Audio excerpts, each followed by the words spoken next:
I just thought that was absolutely adorable. I love it when she swims in carpets and chairs and rugs. She smashes her face and like messes up her hair and digs. And I just think it's the cutest thing. And it's weird. I've had that dog, I've had her since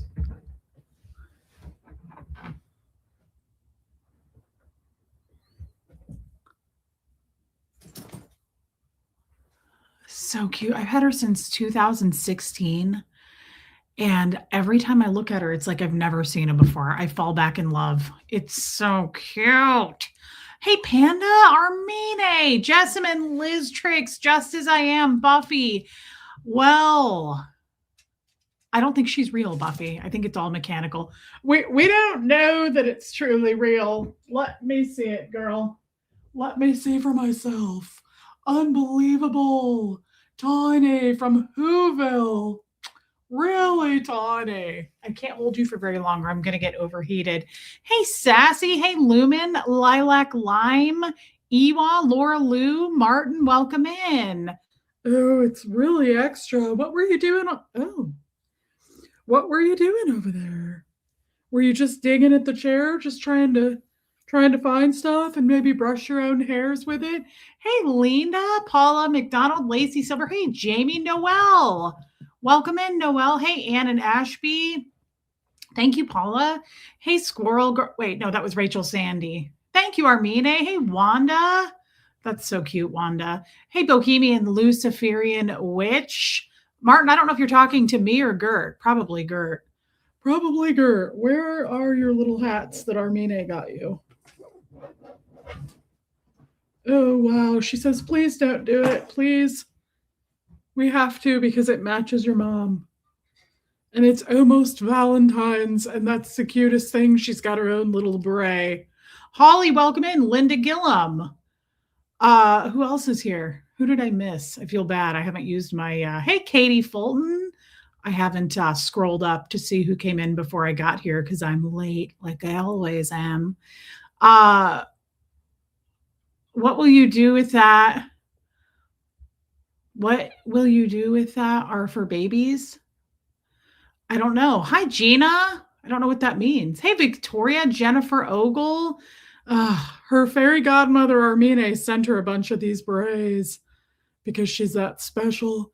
Hey, Wisconsin, Barb, DNB. Josh started rehab today and treatment begins tomorrow. Prayers.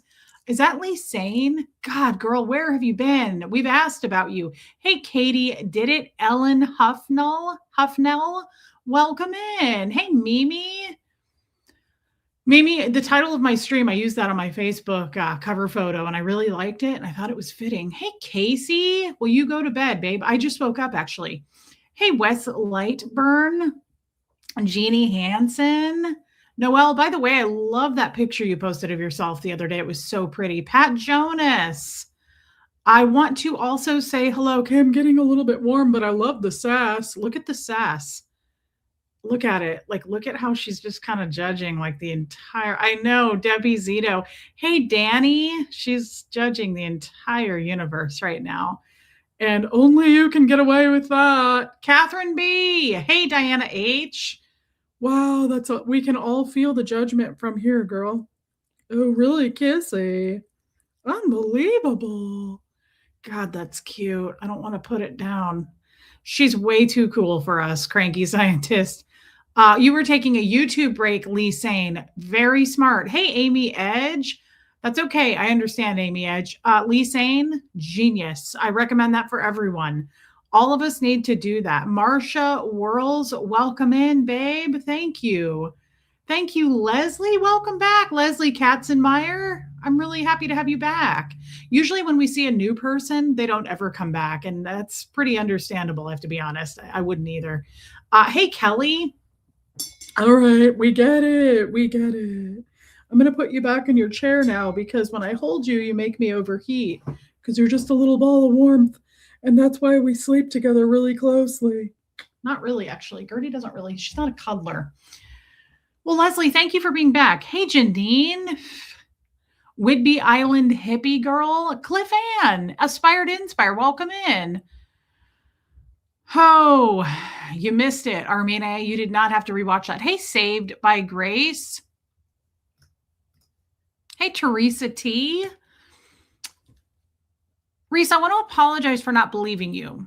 I watched Tori's video and I feel like my eyes have been open to a lot of things. Also, your interview with her was fantastic. I hope you do more. Wow. Diamond Cutter, thank you for being here and speaking up into the chat. I appreciate all the people who are lurkers. Hey, Trostel from Idaho.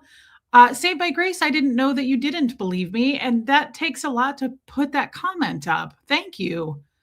That is amazing and kind, and you're the kind of people I want to be around, because I've said that to people, what you just said, lots of times in my life too. I've come to people and said, sorry, I didn't behave the way I should. Now, I'm not saying that about you. I'm saying I've had to talk to people before too in that manner, and it always feels good. So that felt good. Thank you, and I hope that you stick around, my friend. Hey, Andy. Guys,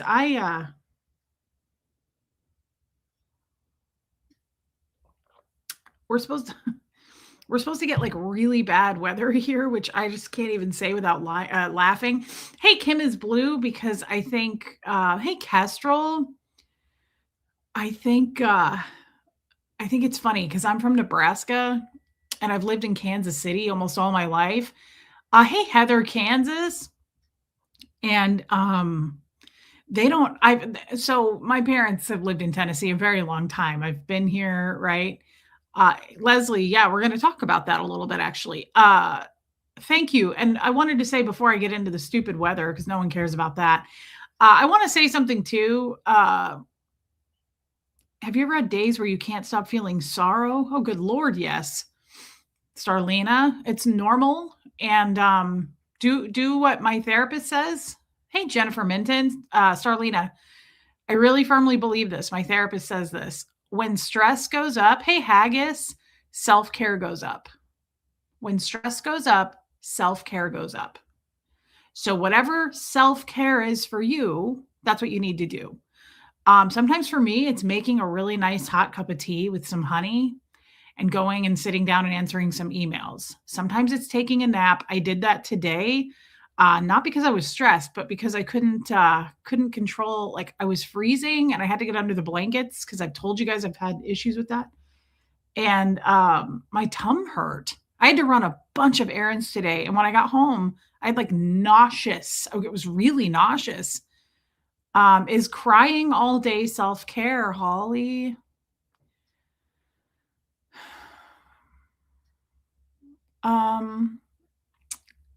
It can be for you. I think that self-care, thank you, Leslie. I think that self-care is very subjective. I think self-care for me is coming on here and talking. Jamie says crying is yesterday, not today, Holly. I'm so sorry. Jamie, I agree with Jamie. Crying is an emotional release. A lot of us feel better. I feel better when I cry and I feel better when I vomit. I know that sounds weird, but if I puke, I'm like, oh, my body feels so much better. I think crying is totally normal.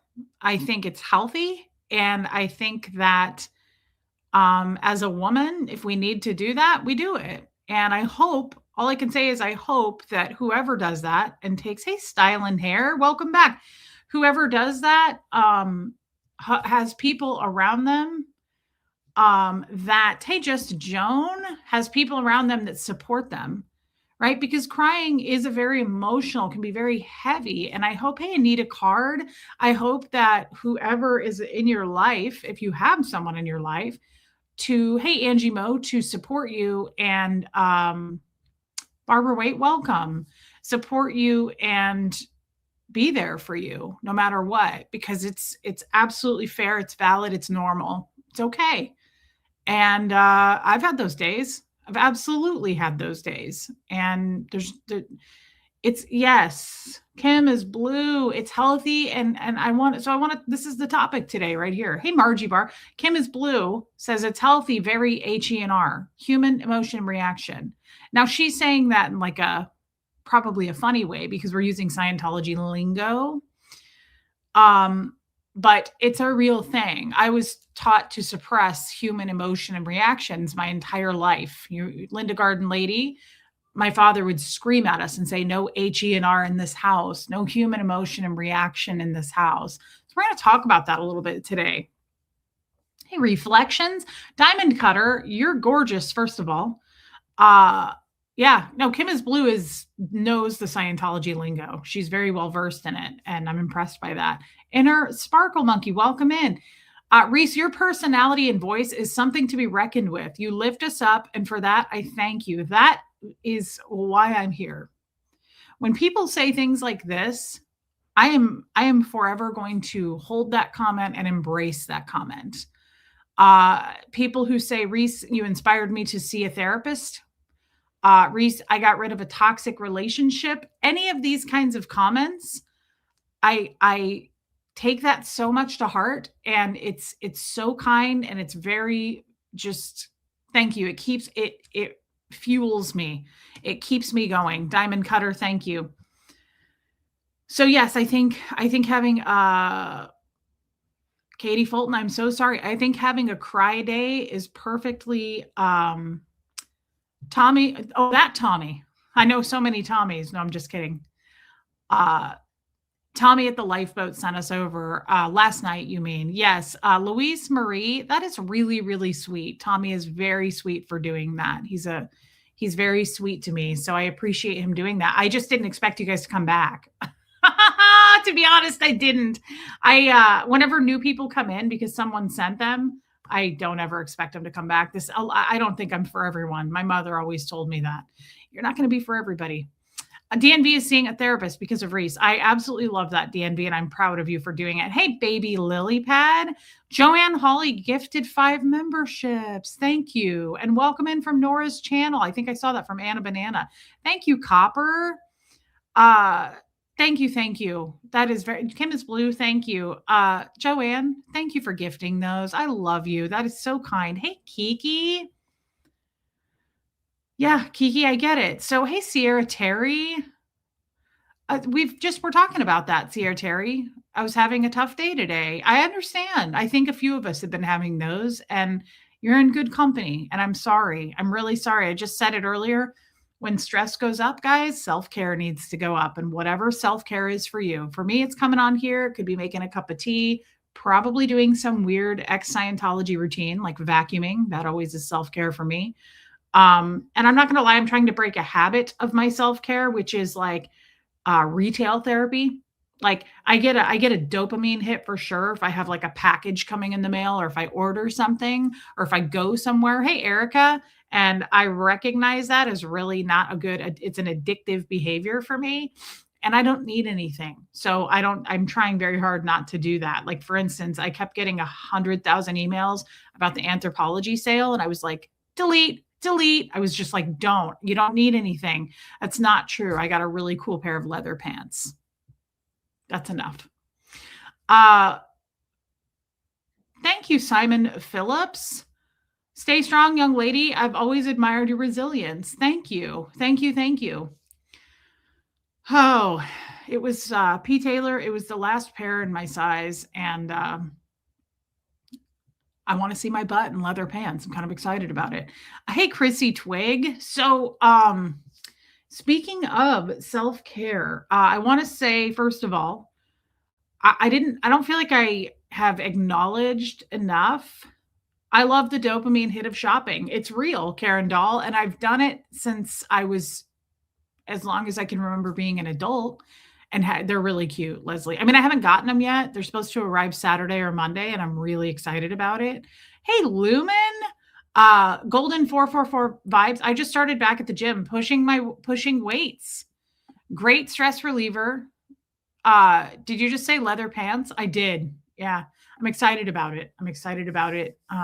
They could be ugly. I don't know if the cut's going to be cute, but they're black. And they came in a ton of colors, and the black was on sale. And I just was like, I need a dopamine hit. And they just increased the limit on my credit card. Okay, don't tell my mom. Tommy wants to see your butt in leather pants. I would guess that he might. You'd have to ask him, but he might. Split screen on anthropology. Yeah, Holly, I know. Holly and I are enablers. We text each other when they're having the sale. I did it to her this time. Hey, West Coast Fancy Nancy. I texted her last week and I was like, the Tommy dress is on sale because we all love that. It's called the Tommy dress on Anthropology's website, and I have a whole bunch of them. Yeah, just Joan. Hey, Crafty Carrie. Thank you, Crafty Carrie. So there you go. Chrissy Twig. Self-care is something different for anyone, everyone. No, Pat Jonas. Leather pants are not a year-round wear, unfortunately. Thank you, Simon Phillips. So I didn't touch on this enough last night, and I want to say something. I want to say thank you to our moderators. I don't know if you guys realize mods are not empty robots. Like, not just anybody can mod. That's not true. I don't believe that to be true. I truly would never ever say that statement. Like, anybody can mod. Anybody can just delete spam. Like, anyone can do that. That's so not true in my opinion. I am really grateful, and now that I have the amazing team, hey Grandma Sunshine Dragon, I have the amazing team that I have, and they've been with me for a very long time. I hope they never leave because they have raised, hey Marie Marion, they have raised the bar so much. Like, I'm incredibly picky because I have been so spoiled by these people. But mods are not mods. These people are my close friends, like close friends. They pretty much know everything, right? So it needs to be said and repeated. And I feel the same way about Tories. I really, really like Kelly BC. And hey Jen, I really love Nora's mods. And I feel like, Oz. No, they're not.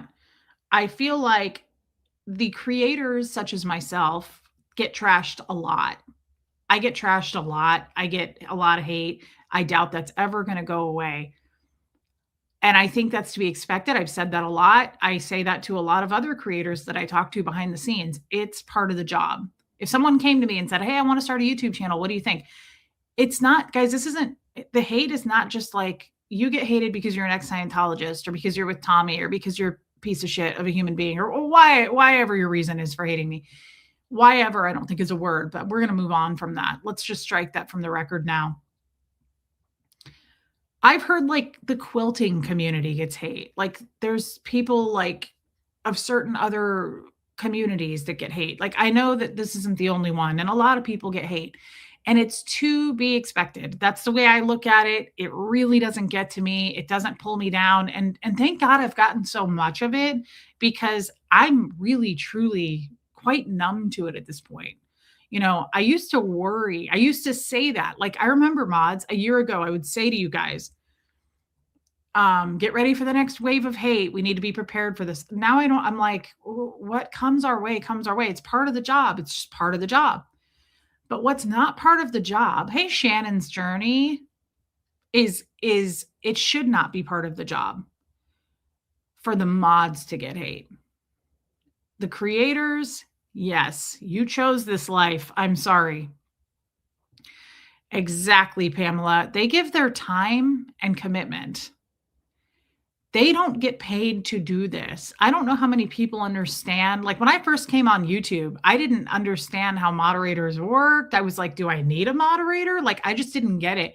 I didn't even understand the definition of the word, really. These are our protectors, like, hugely. And not just anybody can do this. It is time consuming, especially if you work for Nora. I was joking with Nora on a text not that long ago. I was like, damn girl, like, you're like in a casino. I was like, you'll go live and like, I told her, I said, have you ever taken a nap when the sun is out and you wake up and it's dark out and you think you're in 6th grade again and you just missed the bus and you don't know what day it is and you're like, what in the 1987? Like, I don't know what day it is. Is it spring? Is it fall? That's Nora's streams. I'm like, oh my God. Mods work their asses off. It's pretty cool that she can go that long. I do 2.5 hours and I'm like, whoa. Thank you, Leslie Mosley. You know, I love big rings. Virginia Martinez became a member. Thank you. And welcome to the channel, my friend. Thank you guys. Memberships are very supportive and I appreciate that so much. Yeah, they don't, again, I said this yesterday, my mods, I don't know entirely about Nora's mods. My mods don't even have channels. Like, they have real jobs. They have a real life and they choose. I usually do a 2-hour show. If anybody was like, hey, Reese, would you be my mod? I would be like, yeah, for the cred. Like, I'll do it for the wrench, but hell no, I'm not sticking around for, like, I'm a mod over on Tommy's channel. You don't see me over there very often. Hey, Pepper Jelly, like, no disrespect, but I'm not sitting around for 2 hours, like, reading every comment. Like, no, I've got cookies to eat. Hey, Rain, like, you know, I got the anthropology sale to scroll through. No. These people work really hard. And Virginia, again, gifted a membership. Thank you. I love when you guys do that. That is just super kind. Virginia, thank you. In many ways, Nora and I have a similar channel. We talk about our life. Absolutely. Yeah, I'm not, thanks, Rain. I thought you might like that. I haven't worn this sweater in a very long time, and it's because it's so warm. And I was cold all day, and of course I come sit in here and now I'm getting hot. But I don't feel like I touched on this enough. And mods are incredible people. These mods are really incredible. They work very hard. They're not getting paid for what they do. They are kind to everyone. They say hi to all of you. They are working like, they're like Santa's elves. They're working behind the scenes. They're constantly talking and chatting. And thank you. I love you, Miss Sunrise Dawn. And thank you for what you do. Thank you to these mods. They're incredible people. And I do not, thank you, Leslie Katzenmeyer. I don't ever want them getting attacked. Now I can't control what other channels do, what other people do, and the lies and hate that people are going to put out. But we are going to call it out every single time. These people don't deserve that. They're really hardworking people, and we support them hardcore. Why doesn't YouTube pay the mods? They are necessary for the channel. Well, YouTube doesn't pay anyone that I know. I mean, I'm getting paid based on views and your super chats, but YouTube's not like, it's not like I'm clocking in, right? Like, YouTube's not just paying me. I got to work my ass off to make money here. As far as views and things like that, we all do. All content creators do. Sweeney Todd, thank you. Hey, Jurgen 757, thank you. Lacey just gifted memberships. That is so nice and supportive. It's really kind, and people love getting those. Thank you, Lacey. I'm at work. Don't make my eyes sweat. I love you, Knuckles. I love you, even though you've taken out a lot of trash. Thank you. I love you, Shelly Kelly. And I hope the new job's going well. Thanks for being you, and your mods are bomb diggity. Thank you, Diamond Cutter. And again, you have amazing hair, and I wish my blonde would look like your blonde, and it makes me a little bit depressed, but we're going to move on from that. Thank you for your super chat. I mean it. Thank you. Why am I using this and not I'm using this as a mouse and not my actual mouse.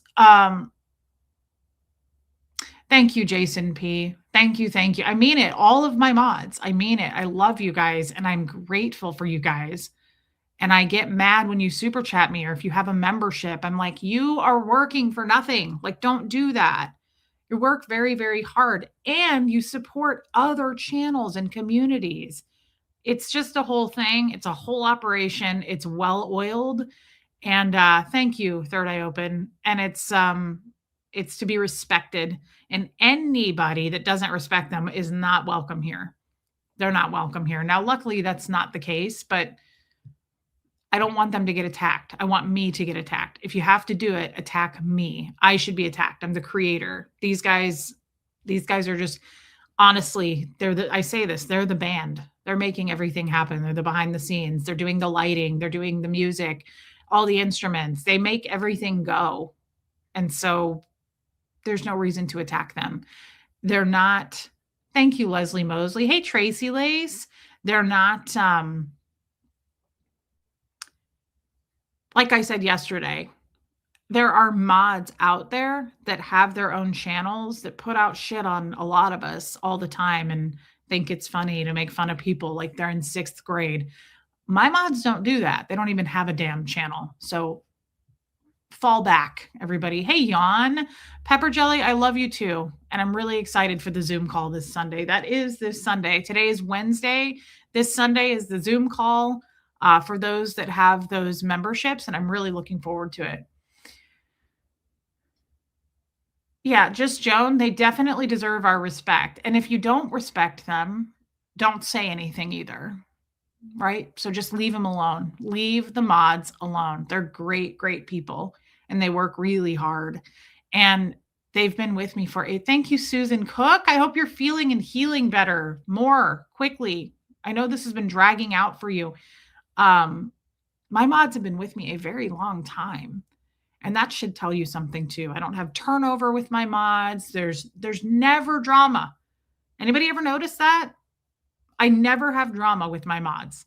Nobody's fighting. These people all get along very well. I know that sounds crazy because it's crazy to me to have that big of a group of people get along and love each other and actually treat each other with so much respect and treat them like the family that they are is wild to me. But it is just a harmony that works. And I am truly, truly, truly grateful for these people. And they love you guys. They say it a lot. They love you guys. You have such great mods. They've always been friendly and helpful. Thank you, Tennessee girl. And Pepper Jelly, thank you for gifting a membership. That is so nice. Thank you. I'm glad to see you, babe. So,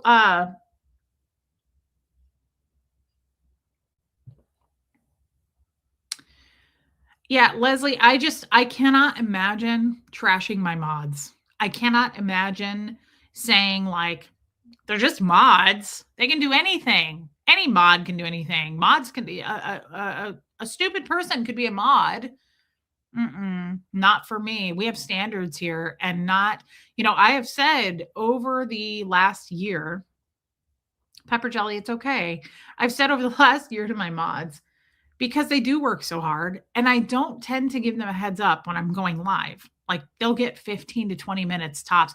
And then if I go live when I'm out and about on my phone, they get 0 because I'm stupid and I forget to tell them. So I will just hop on and they're like, oh God, Reese is on.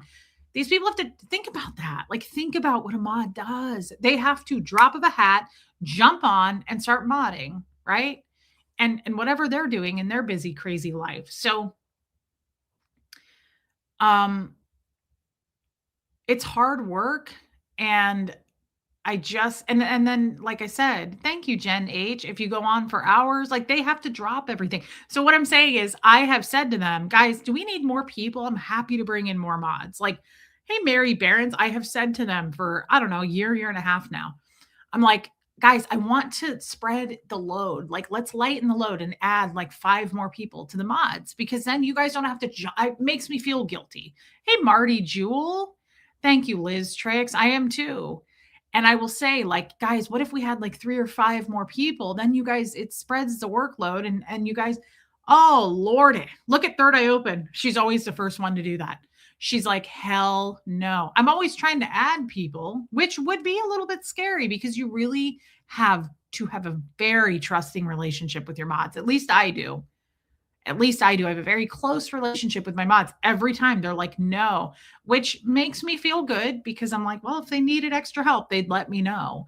And I have people in mind. If they ever do come to me, if they want to take a break, if they want to back away from it, I get it. And I have people in mind who I would ask to step in, but I let these guys run the show. They know what they're doing. I never tell my mods what to do. They sometimes ask me things. They'll be like, what do you think we should? And I'm like, what are you asking me for? Like, I'm just the yappy box. I'm just flapping my gums. Like I trust you guys. You're in charge, not me. Like that you guys know what you're doing. I will never tell them what to do. They are professional mods, and I mean that.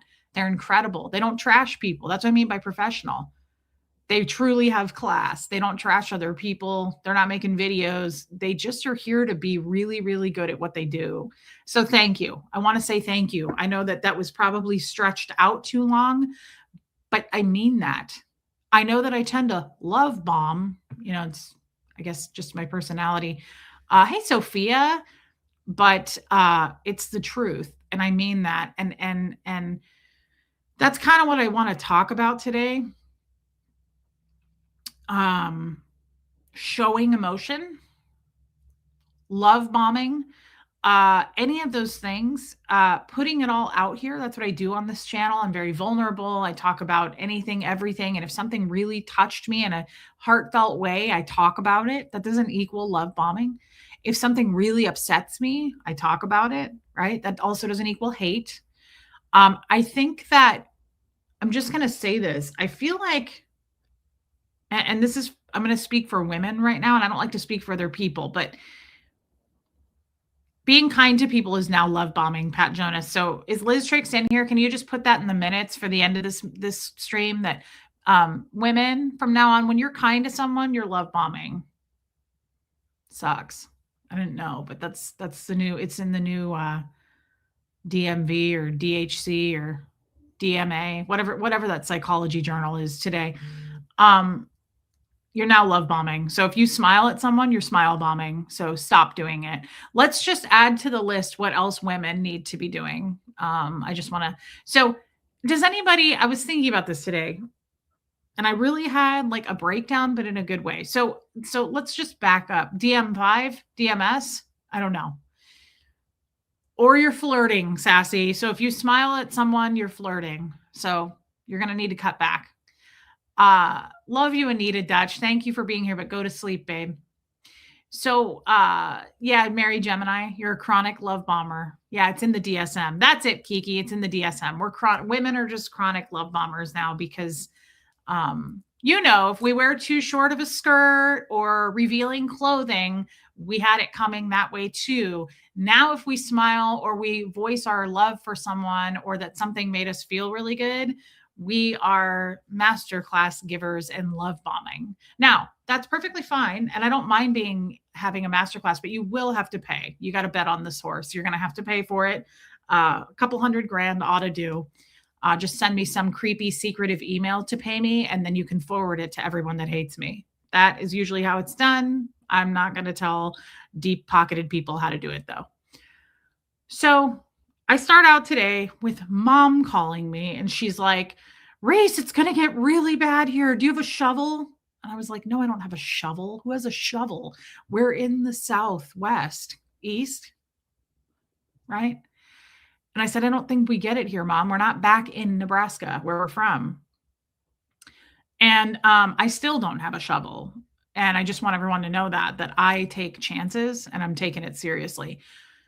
So she's like, it's going to get really bad. And I was like, okay, well, whenever somebody tells me the weather is going to get bad, I don't know about you guys, but my mind immediately goes to food. I'm like, oh my God, we're going to be crossing the Sierras. What could I cook? Like, I almost get a little excited. I'm like, ooh, cookies. I could bake something. Like, I don't get afraid. I'm like, ooh, I'd love to put on like some broccoli cheese soup or something in a slow cooker. DS Kitty Diane, welcome in, babe. So that's me. Do you get ice storms? They say that. They threaten us with that, Leslie. But I've lived here for the last winter, and no, they don't. I've yet to see this scary ice storm. It's just like the news. It's like everything else. It's just, I think they just scare you. Yeah. Liz is from Nebraska. I'm from Nebraska. Give me a break. Like, no, I'm up for the challenge. That's absolutely right. If it rains too much, Joan, they cancel school here. Yeah, that's happened. Hey, Dresden, thank you for being here. So my mom's like got me in a tizzy about it. And I was like, okay. She's like, you need to go get a shovel. And I was like, well, I'm not going to go get a shovel, but I will go get a few things to add to the pantry to cook. Right. And that's exactly what I did, by the way. I actually went to Lowe's and I bought salt, but I did not get a shovel. Now, there's reasons for that, and please don't make fun of me. Um, First of all, I don't go to Lowe's, and I'm a little mad at all the men that were at Lowe's today. Like, I'm kind of upset. I go to Lowe's and I'm like, I got my steps in. I walked around the entire store twice looking for salt. Original Land. And this is weird to me because in Kansas City or Nebraska, the second winter hits, you can go to a gas station. Do you guys have Quick Trips? You can go to a Quick Trip. You can go to a 7-Eleven. You can go anywhere, and there is salt literally for sale everywhere. Everywhere. Like it's salt as far as the eye can see, right? Stop it, Helena. Strike one. Don't be teasing all the way over there, you little koala. Actually, she's not anymore. She's not a koala. She's a badass mafia Aussie. So hold on. You're going to throw me off. This is a really important story. So I walk this entire store. Hey, I'm Sunshines. And I'm like, where is the salt? Like, is this a joke? What's happening? Am I being punked? Where's Ashton? Well, hey, other Mimi. And so, what does Tommy think about what's happening, Dawn? Tommy lives in Ecuador. He doesn't have to buy salt. Thank the Lord. So I finally am like, I'm starting to climb up on like shelves at Lowe's, like with the ceiling tiles. I'm like, where's the salt? So I finally find this tiny little pallet. Now, first of all, salt in the Midwest is sold in like milk jugs. I love Home Goods, Leslie. Is sold in like milk. You can buy salt in a small bag. You can buy it in a giant bag. You can buy like a milk jug that has like a cool handle. That's the women's salt. That's the one that we want, where it's like handy and it's like nice and sturdy. Okay. They don't do that in Tennessee. So I finally find Dangerous Dingo. I like that. Ooh, I like that a lot. Third eye open. I finally find it and it's on this like pallet. And it says 10 bag maximum, and it's just bags. And all these men are surrounded by me. And it was so funny. This dude walks up next to me and he's like, I gotta get a bunch of salt from a chicken coop. And I was like, what's that, sir? What did you just call me? And this guy that's next to me on the other side of me goes, chicken coop. He's like, you want chicken? You go over to Sam's Club and get yourself a rotisserie, man. You ain't gonna be sorry you did it. And I was like, what does that have to do with a chicken coop? And the guy said that. He was like, no, from a chicken coop. He was like, no, I know you got chicken coops. He was like, you want chicken, though? You go get a rotisserie over at Sam's Club, man. He was like, I'm telling you those things. Michelle. Hey, Michelle Asbell. Thank you. Yeah, I don't need more Michelle Asbell. I hit 41 and I just stopped caring. It was the weirdest thing I'd ever heard. Megan Roberts to the mods, don't make me an offer I can't refuse. Well, you do need to pay. You need to pay to be here, or muscles will take care of you. Thank you, Megan Roberts. I love you, babe. Thank you for the super chat. It was just the weird. What does a chicken coop have to, and how offensive to those poor chickens? Because I don't think they're getting eaten. And if they are, I don't want to know. But so this dude like throws like 2 bags over his shoulders to walk off. I didn't have a cart because I was looking for the fancy ice stuff, salt with the handle. See, like they do in the Midwest. And I was like, and this fancy J. Crew looking guy next to me. He's got like a really nice loafer. He's got like a Cole Haan driver loafer on. He was like really fancy. He cuffed his jeans. I loved his plaid socks. And I was like, I said, where's the fancy salt with the handle? Because I thought, ask the J. Crew man. He's going to know where all the fancy stuff is. So I said, where's the fancy salt with the handle? Like the lady salt. Where's the lady salt for the ladies? And he was like, his personality did not match his outfit and ensemble. And it bothered me a lot. Like if you're polished and dressed up, usually you're going to be kind and like proper. And I'm going to want to talk to you. And he was like, and I was like, look, I'm not, there's mom. Oh, okay. All right, they're home. Yeah, where's the lady salt? I was like, is there, it should be in like a pink container with a handle. I was like, the lady salt next to the tampons, where is it? Um, he was like, where's the what? And I said, where's the fancy salt with the handle? I said, I'm from Kansas City, dude. Where's the, I don't want to buy this shit. It was 40-pound bags of salt. I can't do that. I'm not prepared. And he goes, this is it. And I said, well, I don't know how do you lift that? And he was like, go get a cart. He was such a dick to me. I was like, take your J. Crew and wipe your taint with it, sir. Yeah, on Zoom call day, we're going to get hit real bad apparently, but I think it's a lie here. I just don't think so. So I was like, I said to him, I was like, I don't have a cart. He was like, go get a cart and put it in a cart. And I said, where's my ex-husband, Jeff? I was like, this is the only time I miss Jeff. I was like, where's Tommy? Tommy's in Ecuador where Tommy's not. I was like, I need somebody to carry this salt. I was not prepared. I had on my Varley zip up cute, like little hoodie jacket thing. And I was like, I don't want to rub this dirty ass bag on my, I had to pick this thing up, guys. I was like carrying a 40-pound bag of salt. I was like, oh my God. And I got to my car and I flipped the thing up, the hatchback, and I went, huh, and I just chucked. Oh, that reminds me, it's still in my car. I need to get Huxley to get it out. I'm not carrying that thing ever again. Now, why don't they sell the smaller? No, he didn't work there, right? He was just rude. He was a J. Crew man. I was disappointed in him. Why a 40-pound bag of salt here is going to last us until we're dead? Doesn't it fall out of the cart openings? What time is the Zoom call? West Coast Fancy Nancy, it's at noon. He was not a gentleman. It's at noon. I should have been more clever about it. I should have been like, noon my time. I should have been more clever. And I should have been like, God, I miss my 7th ex-husband. I should have been a bitch to him. Yeah, he got J. Crude. Virginia Martinez. I can't stand the hate other channels give. When not too long ago they were friends and don't have AA problem trashing, spreading lies. Hats off to you and your mods. You and your mods are great. That is so nice. I think everybody's sick of the hate. I think it's finally, where's the damn salt, Donna Cooper? I think we've finally flown too close to the sun and everybody finally felt it. And I think that it's hopefully coming to an end. I doubt it for me. I have a feeling his crazy little chihuahua nipping at your ankles mods are going to be coming for me, but I welcome that. I'm looking forward to it. So we'll see. I would love for it all to just die the F down. There's no reasons for it anymore. Why can't we all just go our separate ways? Honestly, everybody go your separate ways. Just be done with it. Stay in your lane. Don't look to the left of you. Don't look to the right of you. Just be done. Just be done with it. There's enough to complain about that has nothing to do with me or you. And Virginia, I appreciate that super chat, girl, and your opinion. Where is the manager?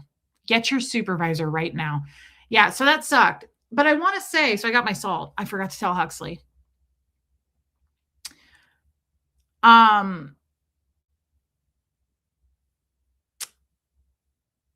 Who knows the band? I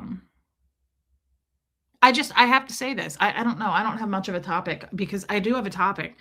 What's the name of the band? I've been listening to that song forever. Oh, Rage Against the Machine.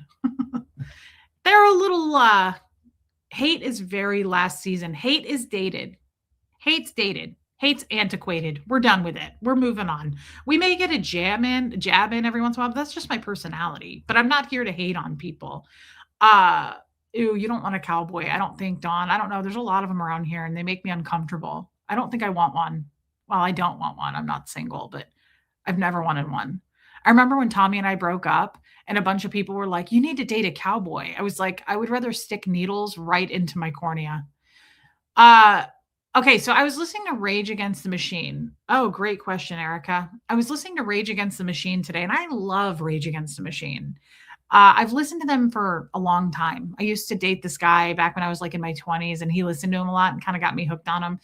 He also listened to Typo Negative, like all these bands. Hey, Becky USA. Lumen. Hey, Joe Virus. I recommend everybody drive somewhere and turn this song up as loud as you can. I was jamming out to Killing in the Name of. That's a great song by Rage Against the Machine. And it was very therapeutic for me today. I've heard that song a million times. I love it. I always liked it. But I absolutely love the mood I've been in and everything I've been. Don't knock cowboys, Shelly. We won't. We love your guy. I'm just saying, if you're having a rough day, try it out. Turn it up as loud as you can. Viggy Cat, turn it up as loud as you can in your car. Now you do what they told you. So, Jessamine, there actually was like some undertone, like messages coming to me from that song. I had it so loud. I actually am surprised that my voice is okay because I was like, oh, I'm going to blow my voice out. I listened to it a few times on my way to Lowe's, on my way back. And there's so much that song that was really, really like feeling right for me in this moment. Thank you, Verbo Boss. I'm glad you got a membership. Scream singing is the best. So that actually, like, I was thinking about it. This song pertains to everything that's been going on, especially like, I just feel like I'm not trying to be like a weird, like women here, but I am so sick. Something snapped, something shifted in me this week. I am so tired of specific certain men, types of men, because I don't want to say men. I love men. I think men are wonderful. They're helpful. There are certain specific personality types, though, that I have drawn to me in my life, and we've all run into certain types of men who try to quiet us down, who try to control, silence, tell us what to do, name call, laugh at, ridicule. Now, I get it. Women do that too. But right now, I'm talking about this specific personality type. And it was like something just shifted when I was singing that song today. And I was thinking about all the hate that we've endured the last week and a half. And just that, like, he's like, now you do what they told you. And I love how he kept repeating it. I've listened to the song for 20 years, but I was like, it was like hidden messages in it for me today. Hey, Kat. He was like, now you do what they told you. And I was like, that's true. I have. That's what I've always done. That's what I always did in Scientology. Now you do what they told you. Now you do what they told you. And then he says, now you're under control. Now you're under control. And he says it over and over. He's like, now you're under control. And I was like, it's true. You do what they told you. Yeah, sometimes a song just hits, Rain. And now you're under control. And then he gets to the end of the song and I was screaming. I never sing like that. Usually I don't get like that into songs. I love music and I listen to it a lot. But I was like, it was this therapy for me. I was like, at the end of the song, he goes, fuck you, I won't do what you tell me. And he's screaming it. And I thought, it's true. F you, I won't do what you tell me anymore. And take that for what it means. No one's going to control me anymore. And I feel like the tides are changing. The tables have turned for me. I'm so more self-aware of like zooming out. There's no more dissecting stuff and picking it apart. When I see that type of personality, I'm going to call it out, whether it be here on YouTube or in my life, right? Like I was married to that hardcore. You guys heard it, right? Like he would say, like, you're not going to talk. You're not going to say anything. You better shut up. That's not what you heard. Your thoughts are not within reality. All of this controlling shit that I feel like my father was that way. I felt like it just cracked for me today. And I was like, nobody is ever going to have access to that again. I'm never, ever, ever, ever going to hand my power over, whether it be a man or a woman. Because it's exactly what we've done. We cut ourselves down. We minimize ourselves. It usually doesn't happen overnight. It's usually little by little, right? That people do that to you. And now I'm saying people because women do it too. In my case, it was men. And in this case specifically, that we all know what we're talking about with the whole fiasco last week, it was a man. And it was so familiar what he was doing. It was so like that's one of the reasons a lot of people were like, you need to go watch it, Reese. You should watch it. You don't know what you're talking about. Oh, I love Alanis Morissette. I don't want to watch it. And one of the reasons I couldn't watch that content over on his channel, it was so familiar and triggering. And it was 100% a Scientologist. I grew up listening to that exact kind of tone, that exact kind of, like just control and force and intimidating and scary and making their voice big and loud. And it scares me. It freaks me out. Jeff did it to me a lot. He would tower over me and scream in my face. My father did it, right? Like it's too familiar. I don't want to watch it because it is 100% a Scientologist. That is how Scientologists speak, right? They scream to get their point across. They intimidate, and L. Ron Hubbard calls it impingement. Yes, Pat Jonas. L. Ron Hubbard calls it impingement. So, like when I used to get screamed at in Scientology, I remember one time I was talking to Dan O'Connor about this, and I was like, it's so uncomfortable because he was a good friend of mine and he would talk normal, and out of nowhere, this is common, guys, in Scientology, and I don't want to scare anyone, but out of nowhere, he would be talking like this and be like very, sure of how he's speaking. And he would be like, just get it done. That's how they talk. They get very loud, and all of a sudden, and I've done this, I have this weird thing. When guys do that to me, I shake. It freaks me out because it's out of nowhere, and it's scary, right? He supports Jeff, Marty, Jewel. Of course he does. They're one and the same. This exact same personality. Intimidate women to get your point across and get control of them. That's how I look at that. And it works. It worked until now. I love typo negative. It doesn't now. I recognize it. And this is not like I realized it today. That's the reason that I didn't watch his videos last week. I watched some of them replayed on Nora's channel. I went back and watched one of them, and I saw the part where he was doing the yelling and the love bombing stuff. And he wasn't just trying to press my buttons, Shelly. He was doing it to all of the ex-Scientology women, right?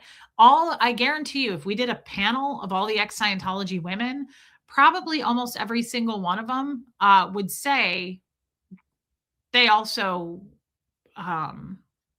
relate to that, right? Like the screaming.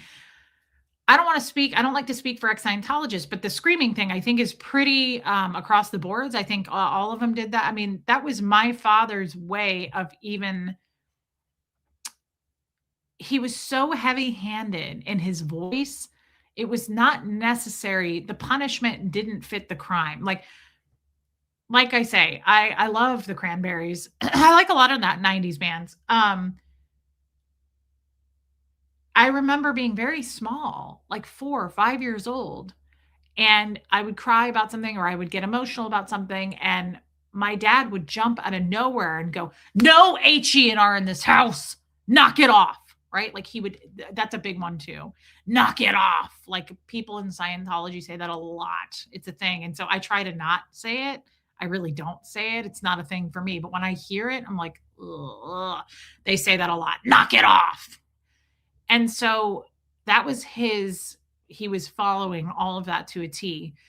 So when I saw some of it on Nora's replay, I was able to back away from it. I got pretty, I wouldn't say triggered, because I didn't like lose control of myself. I didn't freak out. I recognized it right away though. I was like, oh my God, like this is so classic playbook Scientology. This is how Scientologists speak. And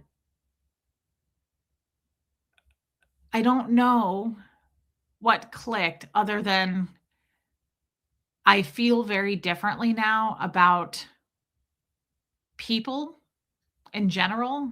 I don't trust people as much, which is a bummer. I feel like I've always been very naive and like believe everything you say. And I feel like I've pumped the brakes on that.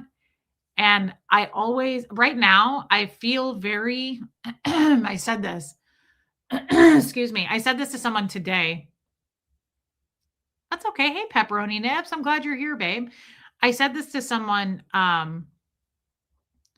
right now. I am very attracted to the feminine energy, female friendships, relationships with women, that strength that comes from a woman. I've said this 100 times, but I love telling Tommy things. I love talking to him and he listens, but he's not a woman. That's not his fault. He's not a woman. And I really, really feel safe with women. And I feel a draw right now to that like feminine power. And I think that's why Tori Tori really stepped into that for me. She stepped into that feminine power for me. And I was like, wow, that is who inspires me. That is who, yes, I think all of you felt it. Many of you felt it. This whole community felt just the power of Tori and how sure of herself she is, and just how well adjusted and how well she knows herself. And that is something I aspire to be and can look up to. Yes, Tori is a good feminine, very, very maternal, very motherly. And yeah, Kim is blue. And to be honest, I've said this. My mother is not, I did not have that relationship with my mom. She left when I was 6. And so even now, my mother and I are very close, and I would call us good friends. It's like a friendship. I was at Publix today and I picked up these chips that she loves. And I was like, I'm going to leave these at your door. I got you these chips. Like, I feel like my mother and I are close as friends, but I do not feel the maternal side so much from it. There's not as much of the maternal energy, which is not her fault. It's not anybody's. It's not even necessarily a bad thing. I would say, hey, Teresa, happy anniversary, your 5th wedding anniversary. I love that. I would say, my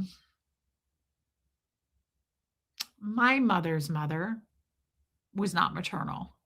My grandmother, love you, Joe Virus. My Italian grandmother, I can't speak to her too much. I don't have a ton of memories of the woman, but what I do recall, she was not super maternal. So, I don't know that it's a downfall. It's a fact, right?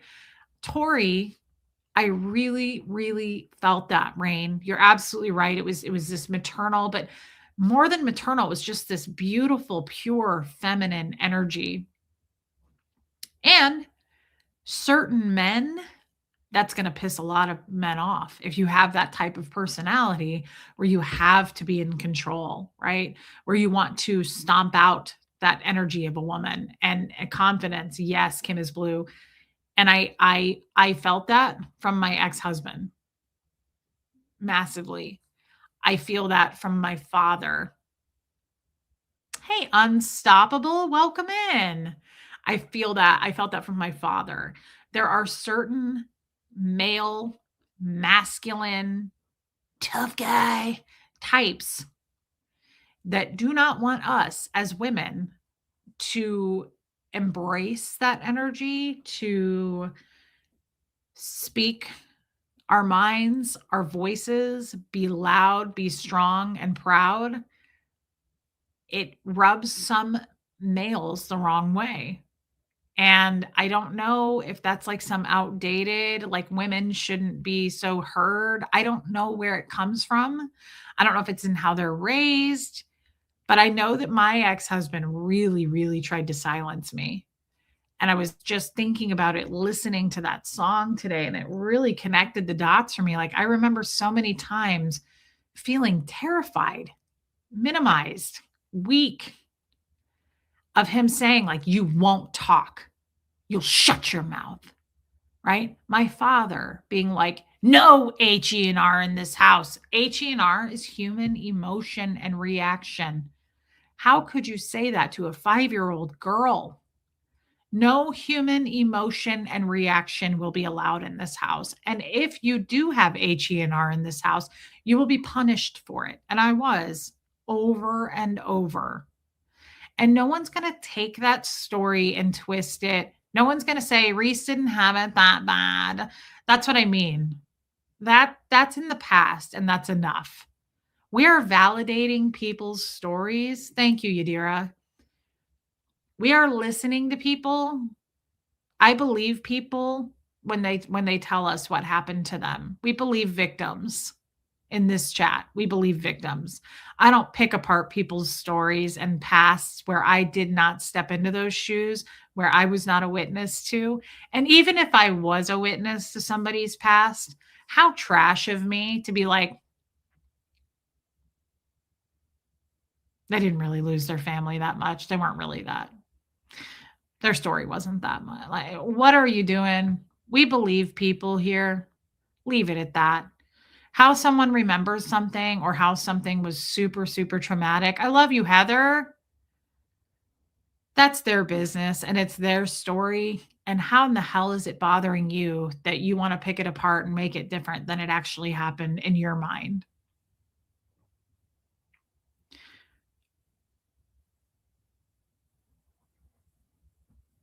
Thank you, Teresa.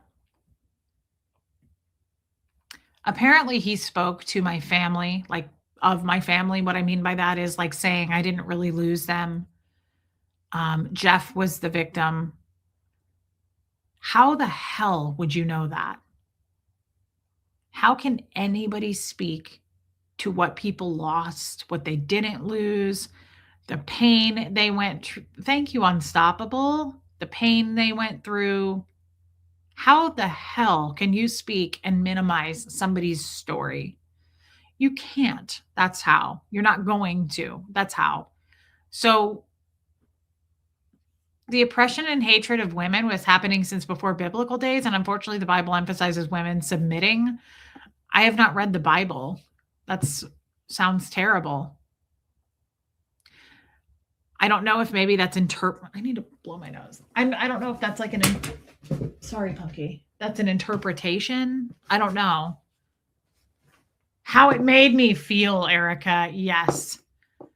Hold on.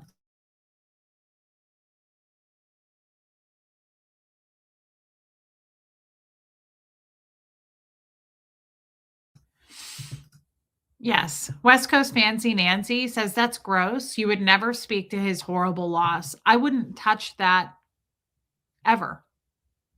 Because let's be honest, everybody has suffered some kind of a loss. And I know that he did. And it's tragic and it's sad. And I'm sure that there's some unhealed stuff going on there, right? There has to be. He lost his twin brother. That's horrible. That's really, really, really sad. And I feel it. Does that make me love bombing? Does that make me weird? When someone feels a loss, I'm pretty sure that's what empathy is. You feel it too. You feel for them. When I had that beautiful interview with Tori, I felt what she was saying on a deep level. She shook me in a really good way. That doesn't make me a love bomber. That makes me feel on deep levels. I'm removing the no HENR from my life. Excuse me for doing that. I'm ready to feel and be a human being. And I've been slowly chipping away at that with therapy and just stepping away from Scientology, right? It was a horrible loss. And we would never minimize it. I don't even want to speak about it. I don't even want to put those words into my mouth. It's not my business, other than we're sorry for his loss. It's sad. It's horrific. Same with his shitty mod that, if you remember, I don't know, months ago, a year ago, tried to say that the Dan O'Connor story probably didn't happen. Do you remember when those words came out of her mouth? I mean, at this point, like I said, I'm not surprised, but minimizing my story. I think that she went through a really tragic family situation, if I recall. I'll never speak to that. I wasn't there. I believe her. That's it. We believe people. We don't pick apart their past and minimize it and say, I doubt that even really happened. Do you hear yourself? Classless. Don't do that. We don't do that here. We listen to people, we validate them. And so when I was singing that song today, I just thought, I love the part he was saying, now you do what they told you. Now you're under control. I'm not going to be under anybody's control ever again. We have no reason to not believe them. But we're also not here to pick it apart. Like, I don't want to dig into somebody's past and pick it apart. You know how she did that to Tommy? Like, I'm just waiting for this woman to go drive through Omaha, like take pictures of my childhood home. Right? Like, I'm not in I'm trying to work on myself here. I'm not trying to dig into anybody's past and discredit and disprove things. That's so creepy, clingy, weird. You've got something really, really wrong with you if you do that. What are you doing? Right? So, I'm not here to pick apart anybody's past. We believe people. Yeah, the control aspect gives me the creeps. Liz Tricks, nobody can speak to another person's experiences. Bingo. It's cringy to do otherwise. Just because their memories of trauma evolves over years doesn't make them a liar. You weren't there. You don't know what actually happened. Be kind. Thank you, Liz Tricks. That is a beautiful, peaceful voice of reason right there to say that. And this is like a therapist doesn't do this. What gives you the right to do this? Thank you, Liz Tricks, and thank you for your super chat. I have therapy, and I've been in therapy for years. I cannot imagine my therapist being like if I'm going through something and crying about something that happened, can you imagine a therapist being like, is that really what happened? Because the last time you said something different and it's inconsistent, or because I also see your mother and your mother gave me a different story, or because I watch your YouTube channel and your YouTube channel said, like, just, it's, why are we doing this? Why are we minimizing people's pasts? That's just weird. I'll really lose my shit if she drives to anyone else's houses. I'd be happy if she goes to Omaha. I would direct her to some really good pizza places. She's welcome to go see if my story's real. She's welcome to go disprove. She's probably trying to prove that I'm AI. This isn't real, you guys. This is AI. And she's trying to prove that my existence is not real. Reese, I feel you on being told you're not enough at 5. It's devastating and soul crushing. Hey, Fairy, welcome in. Leslie, this is a really important thing to say. Thank you for saying it and validating me. It's true. It's soul crushing at any age, whether you're a man or a woman, to be minimized. It is. There's room for everybody. People just want to be heard. I'm not asking even, I say this a lot. If you have a friend or a spouse or a parent or a brother or sister, whoever you're close to, I have said this to Tommy. I've said this to a couple people many times. You know, men tend to do this, and I love men for this. But if I give Tommy, if I complain to him about something, he will try to solve it. And I'm like, I just want you to hear me. I just want to be heard. He's pretty much better at that now because he's a Cancer man and he's understanding. But even my friends, I'm like, I'm not trying. I don't want anyone to be like, well, here's what I would do. Let me tell you what to do. No, I just want to be heard. I just want to be heard. I will figure this out. I always have, right? Like I have a history of being resilient. Did she actually drive to someone's house? Yes. She drove to like Tommy's hometown and where he went to school and was like, Everybody, here's his front porch. Here's the rock that was here when he was small. Rock, say hello. What did you witness? Here's the bush where he was walking past as a young boy. Why the purpose for that? I don't know. I don't know if we thought that was going to go viral. I'm not entirely sure, Rain. And I honestly, I try to forget about it every time. Creeps me out. Katie B, welcome in. Yeah, Liz, your baby brother is a good listener. It's insane, Rain. It's the whole thing has been crazy. The whole thing has been crazy, and don't even get me started on the association with Nazis and racists, and then trying to slip out of that. I have been minimized and forgotten and erased for several years. It's devastating, no matter what your age is, but I'm getting through it. Yes, and you know what? You've had a rough life, Diana H. But I'm so glad to see you in this chat every day that we go live. You matter. We know you. I've met you in person. You have real friends. We love you. So I'm glad that you're here and you make a big difference being here. Thank you, Sophia. My friend and I drove by a guy who had ghosted me's house and I peed on his lawn, but I was in my 20s and drunk. Well, who hasn't done that? Didn't Johnny Depp's wife do that or something? Everybody does that. I mean, that's just part of being in your 20s. It is messed up. Yeah, it's too far. And to say that my mods are the bad guys, that's just insane. Like, that's just crazy. We don't need to rehash that, but it really, really gets to me. And I don't feel like I'm trying to start shit, but at the same time, shit was started. It was brought to us, right? It was brought to us. We didn't ask for it. So that is what, if Erica's still in here, she asked about therapy. Therapy was good. I don't know that I made as many notes as I normally would. So this is what my therapist said to me. My friend was an enabler and I encouraged it. Again, Rain, who hasn't done that? Who hasn't peed on a guy's lawn that ghosted him? I mean, that's normal. That's regular. That's a regular normalcy, I think. So here's what my therapist said. Who cares about the people that leave, which we're past that. We don't care. We're not laughing at people whose sub counts go down. Again, I so cringe and I just have to bring it up again. You didn't start it, but we can finish it. Yeah, I just have to say that again. He thinks all women abused him too. Of course he thinks Jeff is the victim. Great point. Great observation, Marissa Martin.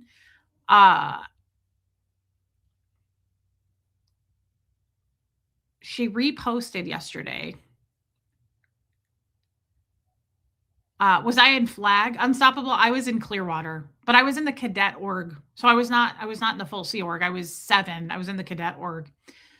But I was never at Asho Day. I was in Clearwater. She reposted the Nazi guy, a known Nazi who says it. I just have to say this again. It's so cringe. She reposted some weird video he made about me that was laughing at my sub count going down. And she reposted it and put, fuck around, find out. And I was like, are you, like, again, so we're supporting a Nazi racist. And then we're saying we're not, but we are. And then we're laughing at sub count. Like, to me, that's like 7th grade. Like, that's Regina George from Mean Girls. Like, you can't sit with us. Like, that's like laughing at someone because they don't have like as nice of clothing. That's like laughing at someone who's like, look at her Target purse. Oh my God. Like, it's so empty. You're a hollow, empty human being. Laughing at my sub count is so classless. What about attacking and screaming at Tori? Does that, like, do you still support, so you support women being viciously attacked and abused? But we're laughing at a sub count. Like, that's the last thing that anyone's thinking about or cares about. There's real hurt going on in this community. There's like real trashing going on. And we're laughing at us, like, we're making fun of numbers as if that ever mattered. What about character? Do you care? No? Okay. So don't check off any of the real human emotions, boxes, things like that. We're going to ha ha ha ha. She lost 200 subs. Like, are we fucking joking here? That's sad to me. It's sad to me. But again, Patrick from SpongeBob. Uh Interesting, Lumen. I'm sure that I would lose that. I was in Flag and Escape there in 2008. Good for you. That's crazy. I'm glad that you're out. You have a high sub count to me, Reese. Well, it's gone way down, but it was never about subs. I've lost what? How long? How many people? Like 4,500 people? What was the goal in the first place? I find this channel to be highly successful. I have made so many friendships and connections. That was the goal for me. I'm not looking at numbers clearly like she is, right? Like that's her bottom line is numbers and associating with Nazi racists. I don't understand. I really don't understand. Like, help me to make sense of that.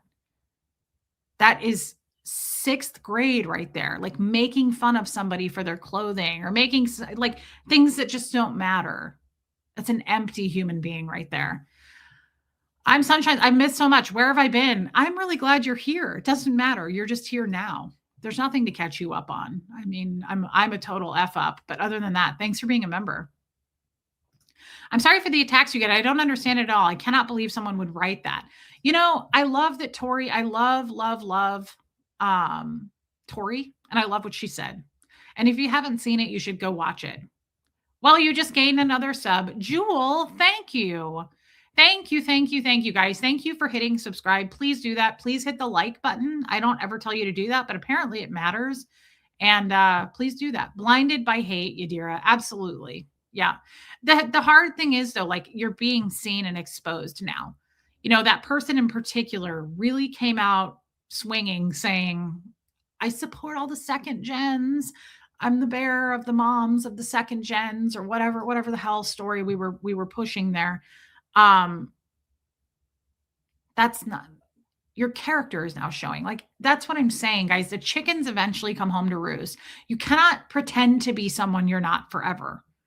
Things come to light, right? I am who I am on here. Flaws, mistakes, things I should have never done or said, but I did it anyway. Absolutely, right? But what did I say yesterday? We are not the cleanup crew anymore for this chaos. We're not. So I hope that she puts out more hate. I hope that she shows her colors even more. Nobody's going to support that shit except the current supporters you have. You will never, ever, ever grow being hateful. You will not. Speaking of sub counts, that shit ain't going up being hateful. It never works. It's an equation that doesn't work. Tommy always said this to me. Show me a huge troll channel besides Aaron's. But to be fair, he wasn't one until recently. All right. Show me a giant troll channel that's successful. There aren't any because people don't punch down who are successful. They lift you up. People who are successful and winning don't stop and make fun of people. It's trash.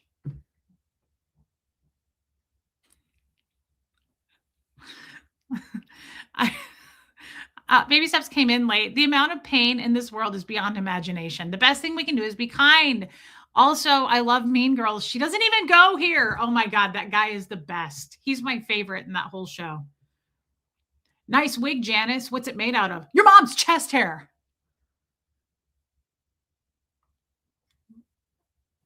I haven't seen Mean Girls in so long. I need to watch it. I need to rent it. Baby steps thing. She doesn't even go here. Do you go to this school? No. I also love the principal. I can't think of his name in real life. Tim something. I love him with Tina Fey in that. What does she say when school starts? He's like, my carpal tunnel came back. And she's like, I got divorced. He's like, you win. And at the end, when they expose Tina Fey that she's giving the kids drugs, remember the cop in there? No, the principal is in the class and he's like, has anybody ever seen Mrs. Whoever give anybody marijuana tablets? And one of the kids goes, what are marijuana tablets? I love that movie. She asked me how to spell orange. Oh my God. What was the other one? Doesn't he say like, and Merry Christmas to everyone except Gretchen Wieners? Not you, Gretchen Wieners. That's me. That's her. And congratulations to everyone except Relatable Reese. Not you, Relatable Reese. Thank you, Baby Steps. You're hilarious. Thank you for your super chat. That's so funny. Jeannie Hansen, even though in YouTube jail should be 22 months. Oh my God, I'm so glad you're out. I'm so glad we figured out how to do that. Thank you for being a member and I love you. Tim Meadows, he is so funny. I will keep you here all night. We can't keep them past 4. I will keep you here till 4. That is the funniest movie. Thank you, Jewel. Oh my God. Great movie also, Shelley, but wrong movie. Not the same movie. Bend and Snap was Reese Witherspoon in Legally Blonde, but another fantastic movie. And I love, oh my God, I just lost her name. In Legally Blonde. Jamie Castro's back. Where? Hey, Jamie. Linda, Shovel Fund. Oh, thank you for contributing to the Shovel Fund. That is so nice. I didn't know we had one till just now. Thank you, Linda. Her friend in Legally Blonde at the nail salon. Jennifer Coolidge. I love Jennifer Coolidge. I would love to be Jennifer Coolidge. I think she is so funny. So funny. She doesn't even go here. Yeah, that is such a good movie. My carpal tunnel came back. I got divorced. And then he says something. He's like, do you want to talk about this later? And she's like, maybe some other time when my shirt isn't see-through. Remember when she spilled on her shirt and it made it see-through? Tina Fey was so funny in that movie. That was such a good movie. Anyway, okay, Buffy, let me find it. Scripture. The light shines in the darkness and the darkness can never extinguish it. Ooh, I like that a lot. That's very fitting, Buffy. Thank you for making me go back up to it. Oh, she's so funny, Tina Fey, and so funny in that movie. I will keep you here till 4.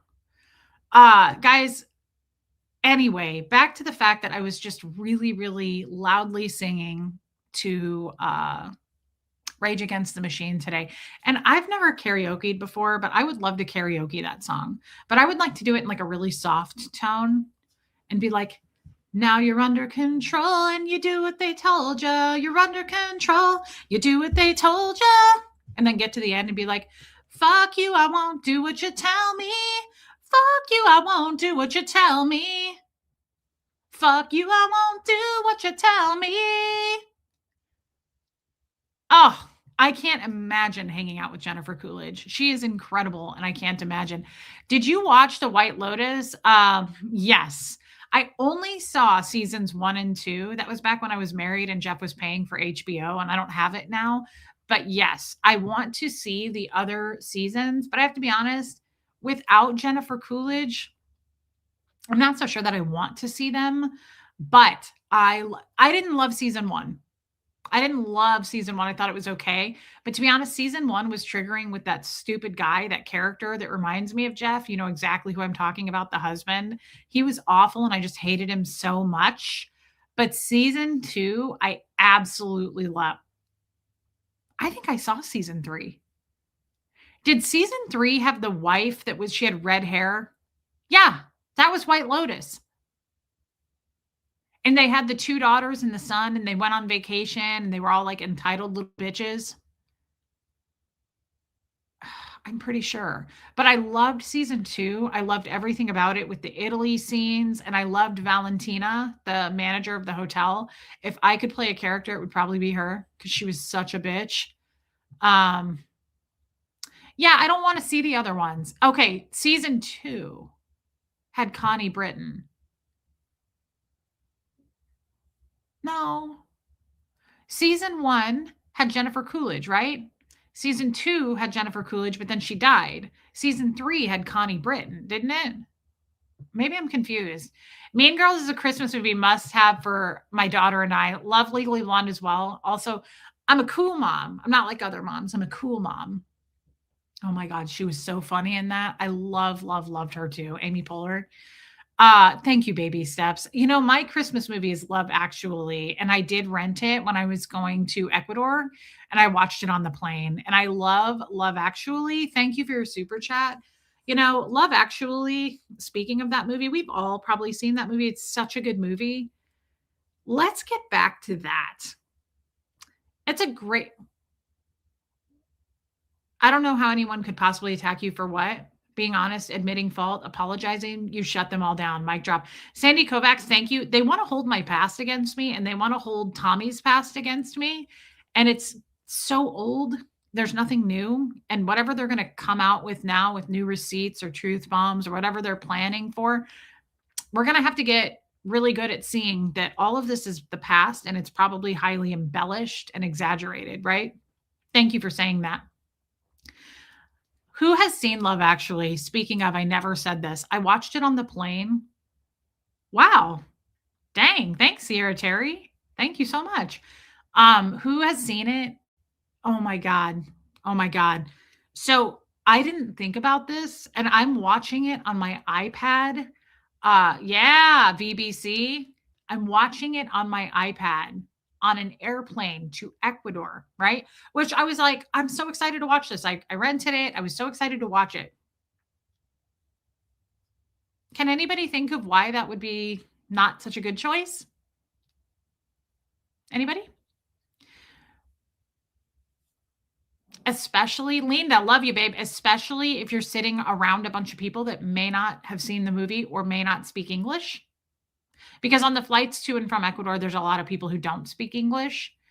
Yeah. Hey, Tampa A. Can anybody think of why perhaps that may not be a smart movie to watch on an airplane? I did not even consider it until we got to the parts, the porn stand-ins. Oh my God. I totally lost it. You're in Ecuador right now? I was in Salinas, Ecuador, Holly Bird. I love Ecuador. Who didn't warn me? I was like, this is going to be such a nice film to watch on a plane. I think it's over 2 hours long.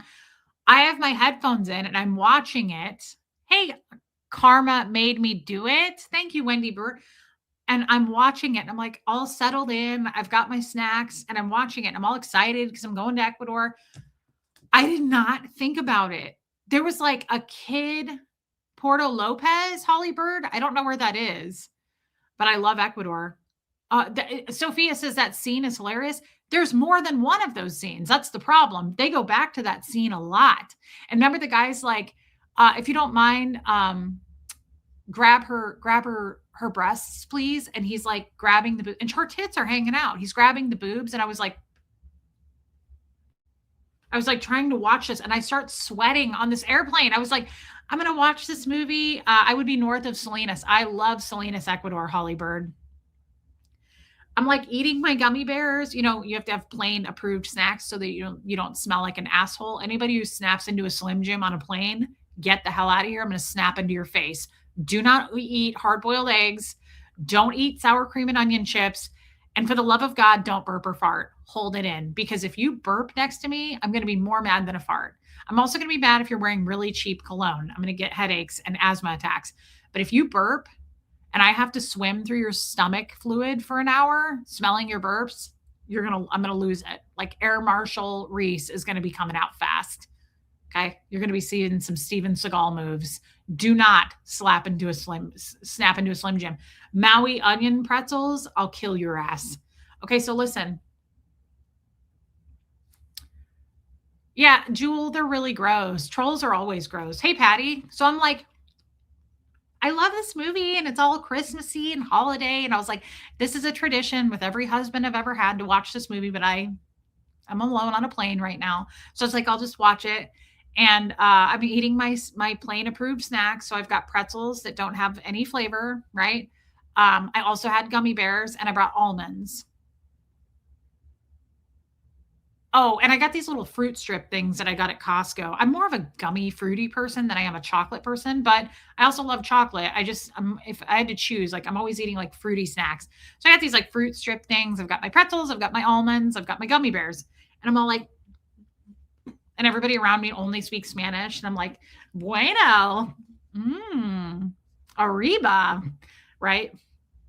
They know me and they didn't think they thought I was also Ecuadorian, of course. I was like, muy bueno.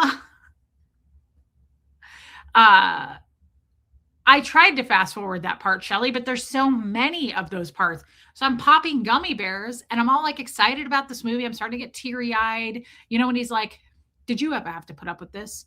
He's like, of course you did, you saucy minx. Like all these parts, like I'm laughing, I'm crying. I love when he's like, you could have said fuck, we'd be in real trouble. And she's like, I had an awful premonition I'd fuck up on my first day. And she's like, oh, piss it. Like I'm laughing. I just think they're so cute. I love the scene when he's like dancing. I love that scene.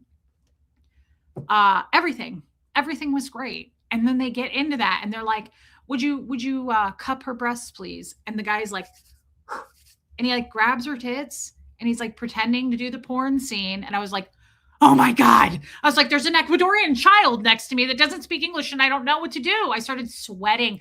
There was some dude next to me that had way too much cologne on with a really fancy watch. And then the guy walks up and he goes, can you squeeze the nipples, please? And I was like choking on gummy bears. I was choking down almonds. I was like, this is an American film. It's not porn. It's not porn. I was like, cover your child's eyes, please. I didn't know how to get through it. I'm sweating now talking about it. I'm not kidding. I'm sweating right now talking about it. Rain, I thought of you when I watched that scene when the little girls are so cute. And she's like, are you singing carols? And he's like, no. And they're like, please, sir, please sing carols. And he's like, well, I suppose I could. It's so cute. Remember how they start dancing, Rain? And they're just like, they're so cute. And then so when that scene came up, I was like, everybody look, see? I was like, it's a family friendly. See the children dancing? It's the same movie. I was like, it's family friendly. That was so uncomfortable. They knew you were a gringa. Yeah, they knew Holly Bird because I got gringo taxed every time. Do you know when I was in Ecuador, I yelled at them several times because it's season and the prices go up in season. And I was like, oh no, you know me. I was like, how much is this? And they were like $10. I was like, oh, and it's not because I'm a local dude. I was like, local. I'm a local. Muy bueno. I was like, muy bueno. Pico de gallo. I was like, don't. No, they charged me for toilet paper. I was like, I live here. Do not gringo tax my ass. Okay. It was so uncomfortable. I challenge anyone to try to watch Love Actually on a plane. I did not see that coming. I can't believe I didn't talk about this. I think I tried to block it out. I'm so deeply distraught that I watched that with children. Like there were children nearby. And I was like, oh my God. And then the second you get through that scene, they go back to that scene. And she's like on top of him, like doing this. And I was like, like, even though I have headphones in and they can't hear it, I was like trying to create a diversion. I was like, I was like really, really melting down, panicking about that. People thought I was watching porn. And then I was like, oh man, somebody's going to take pictures of this. Someone's going to take pictures and be like, give that to Marilyn. Reese watches porn on a plane with Ecuadorian children. Could it have been worse? No.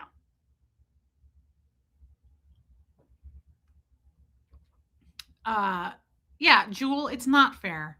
It's not fair because I know they married.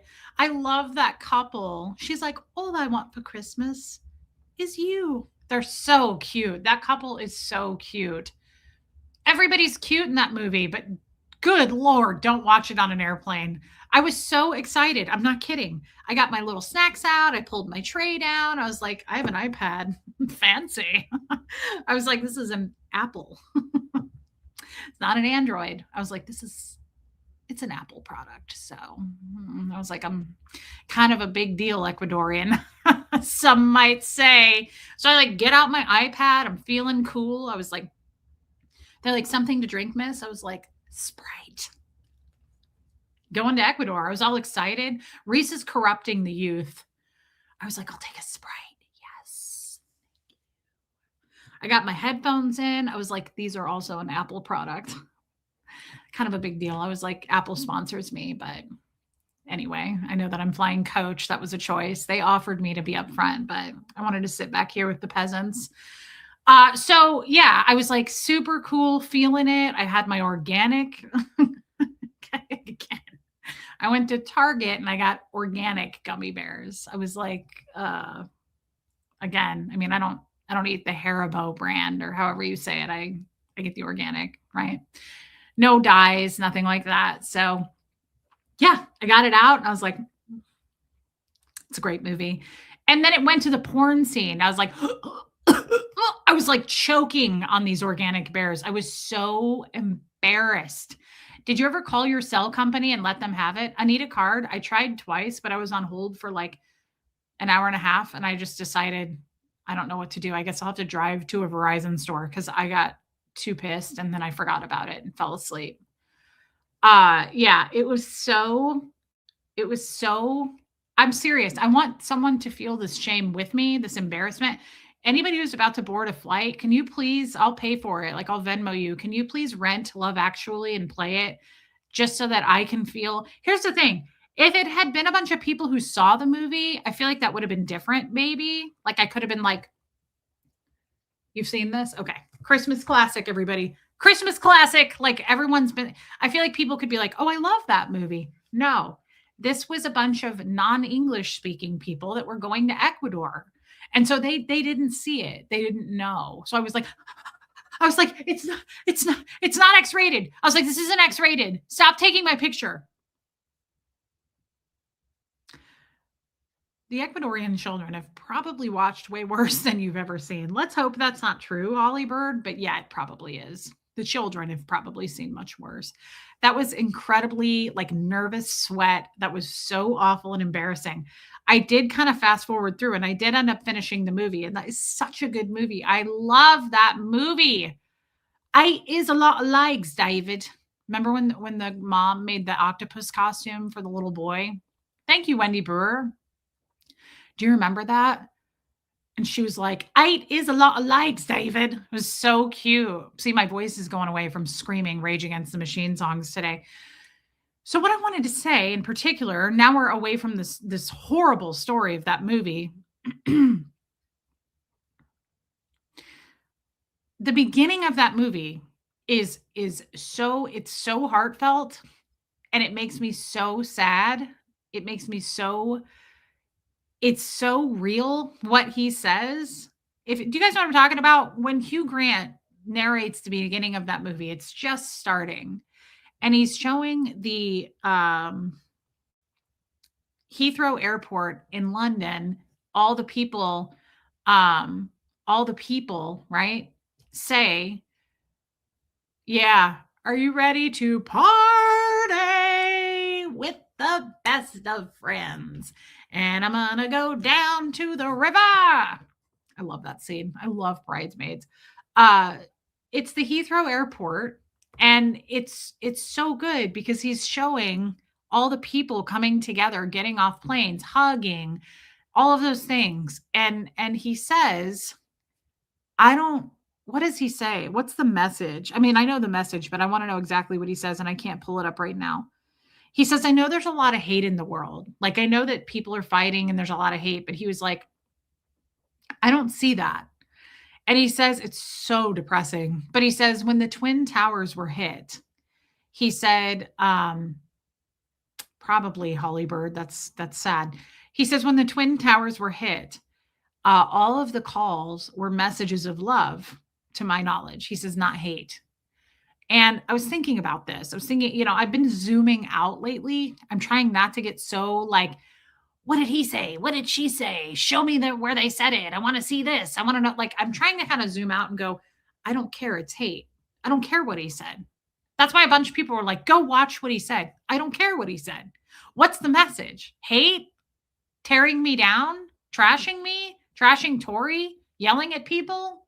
Tearing down my mods? I don't need to see it. I don't want to see it. I'm not for hate, right? Like that, if that was the gist, fuck that. I don't need to see the receipts. I don't need to hear the specific lingo, right? Like I don't need to. It was messages of hate. And so I was thinking about this and kind of zooming out. I can't get this sentence out of my head. This guy on a reel said like a couple weeks ago, in 100 years, 8 billion people will be dead. That's a weird fact. That's a weird fact when you think about it. In 100 years, 8 billion people will be dead. It's just a fact of life. We'll all be dead. And once we're dead, let's be fair, we're kind of, you're going to get a good maybe week or two, but then you're going to be forgotten about for the most part. Your loved ones will cling to you and tell sad stories and cry, but for the most part, life goes on. People move on. Oh, that's too bad. Can't stay. Sorry, just wanted to say hi. Pretty in pink, bad headache. Well, I'm sorry to hear that, babe. Put on your falcon hood. Take it out of the freezer and put on your falcon hood. That's sad. Thank you for coming in, though. That's really sad. Hey, Tony P. Tony P's like, what did I just walk into? Do you know how many people say that on the regular in this stream? And I love it. People constantly are like, what did I just walk into?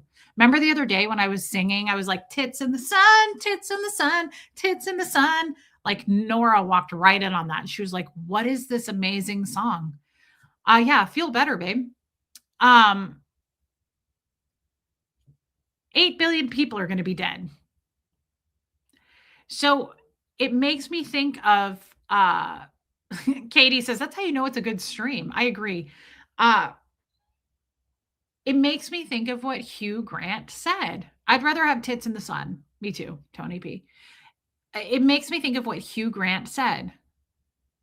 Like, I know there's a lot of hate in this world, but like, I don't see that. And when the Twin Towers were hit, he says it was all messages of love, to my knowledge, not hate. Guys, let's just stick to what's real. That's the message here. We need to stick to what's real. People try to distract and misdirect, and that's a real thing. Pay no mind. We're going to keep Kim is Blue. That guy is probably still talking about his lunch break. I was literally out on that balcony for 5 minutes with my tits out in the sun, trying to get vitamin D into my taint, when that poor man was just next to me the whole time on a roof eating a sandwich on his lunch break. And I turned and looked and I was like, and he was like, I was like, I know that I look like an American woman. I was like, but I am Ecuadorian. I'm just very light skinned, sir. Bueno. I was like, mios con leches. Bueno. Enjoy your sandwich. He just sat there eating his sandwich. That is so nice. I came here because of Aaron, and I'm staying here because I like you way better than him. That's the funniest fucking comment I've ever read in my life. Tits in the wind, tits in the sun, depending on the day. Verba Boss, yes. Tits in the storm, tits in the sun, tits in the wind. This is, hey, Susie CJ. This is the funniest fucking comment I've ever seen in my life. I'm sorry, but I can't stop thinking about it. I came here because of Aaron, and I'm staying here because I like you way better than him.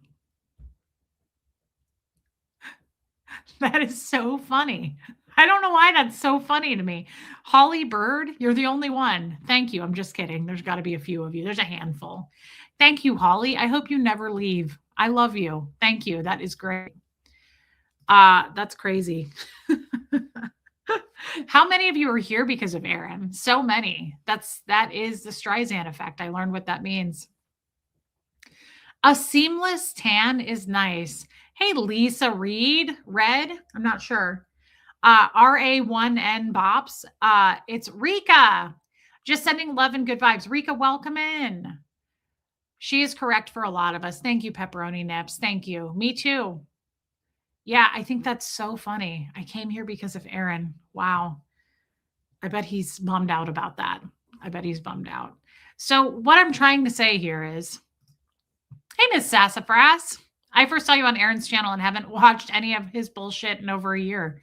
Wow. I found you through Aaron, staying here, unsubscribe there. Thank you, Paula McDonald. It's not a race, guys, but hit subscribe. I'm here because of Aaron. I left him in the dust. I'm Sunshine's. Hey, a voice down under. Is your sub count, if your sub count is down and you're small, why are they so concerned? That's a great question. I love you, Mary Barons. Hey, Helen Funk. That's a good question. Why are you laughing at my sub count and making fun of it if I'm just this tiny ass channel that doesn't amount to anything? Did anybody ever wonder that? I thought the same thing. Why does it matter? Why are you making fun of my sub count if I'm a nobody? Riddle me that. Patrick from SpongeBob. Baby steps, so true. Love is all that matters. Oh, sorry. That was the wrong comment for me to say as I read this. Healthy, kind, loving connection. That's right. That's what I was trying to say. Thank you, baby steps. Love you. Thank you for your super chat. I was there when Aaron outed you. Left a long time ago and stayed because you're the real deal. Thank you. Tits and all. Thank you so much. I found you because of A-Rot. Oh my God, that's a new one. Unsub from him when he tossed that little lady into the concrete wall. Yeah, let's not forget that one. I forgot about that. Yeah, that's right. Just tossing someone into a wall. Nothing to see here. I found you through Aaron. Been watching since the beginning, just started commenting. I love that, Nicole Bell. You did just start commenting. Thank you, babe, for being here. I did see Aaron's channel. It's just because you all had good vibes with Sterling. We did. I miss Sterling. Love to Sterling. Don't know how he's doing, but hey, Kathy Burkhart. Hey, jealousy. I don't know. That isn't. Does anybody understand that?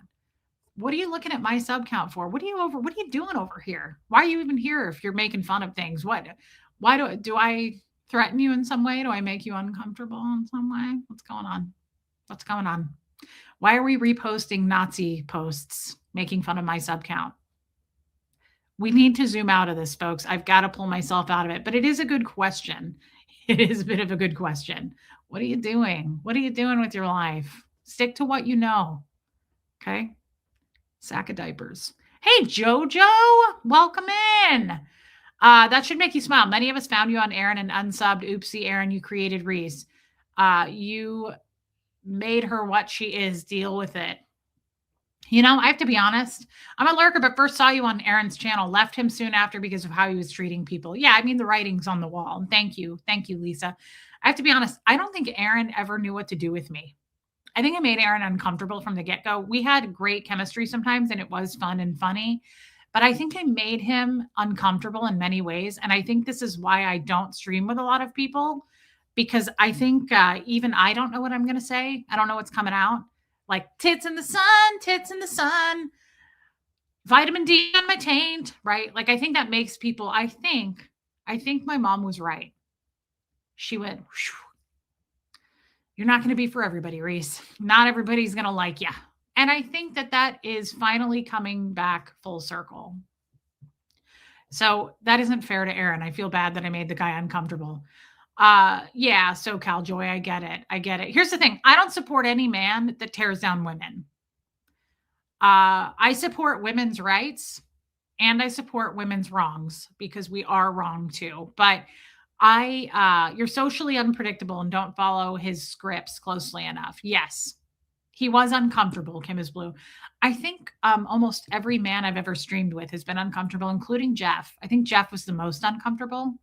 It's their loss, Reese. Teresa, that's such a nice thing to say when you know that I'm the one in the wrong. I love when people do that. They're like, it's their loss, when like everyone knows it's not. Like, they're better off. I can be uncomp for all of you. Linda Perales, welcome in. Aaron's treatment of you during the game nights horrified me. Yeah, I mean, it was a little belittling. I felt it too. It was a little bit of a burn, but I jabbed at him too. I mean, I give it right back. I always thought Aaron had mean humor. It was at someone else's expense. But don't you think I kind of do that too? Although I've recognized that I do it, I try not to do it as much unless it's like to someone who's attacked me for a year, like Marilyn. Marilyn gets everything that she deserves because she has attacked the shit out of me. Hey, Luciano, not sure, but that's a kick-ass name. That's a really cool name. The cellist was incredibly uncomfortable. There is a whole mess of people I've made uncomfortable. Hey, Blessed Gloria, Tamber June. We're all here because of Aaron. We can give him credit for that. We can. We can. Credit where credit's due. And thank you for the super chat. Yeah, I do not like making fun of people. Now, I'm really good at it because I was a Scientologist. I'm going to be totally honest about that. Scientologists are best at being mean and picking each other apart and tearing each other down. You outshined him and he didn't like that. He definitely did not.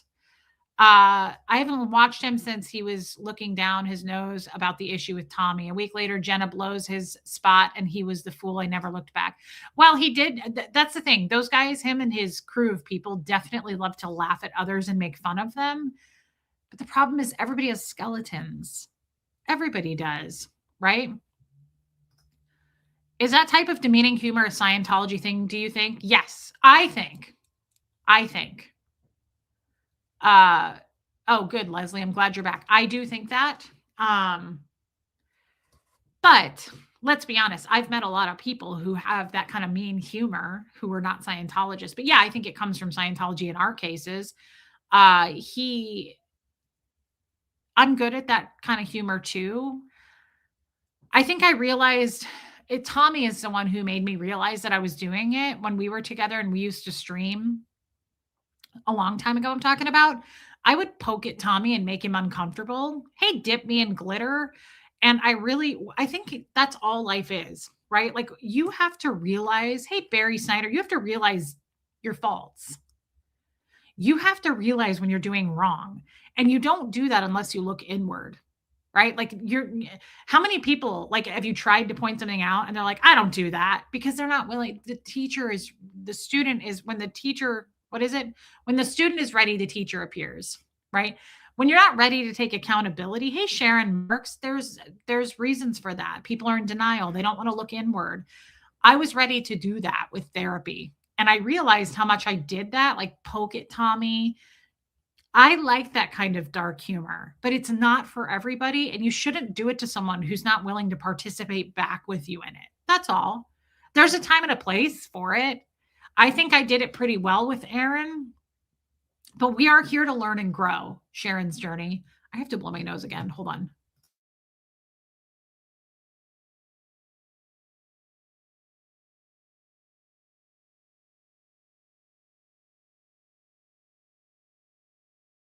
Okay. We're here to learn and grow. And again, like, see, I don't have a problem admitting that I had those issues.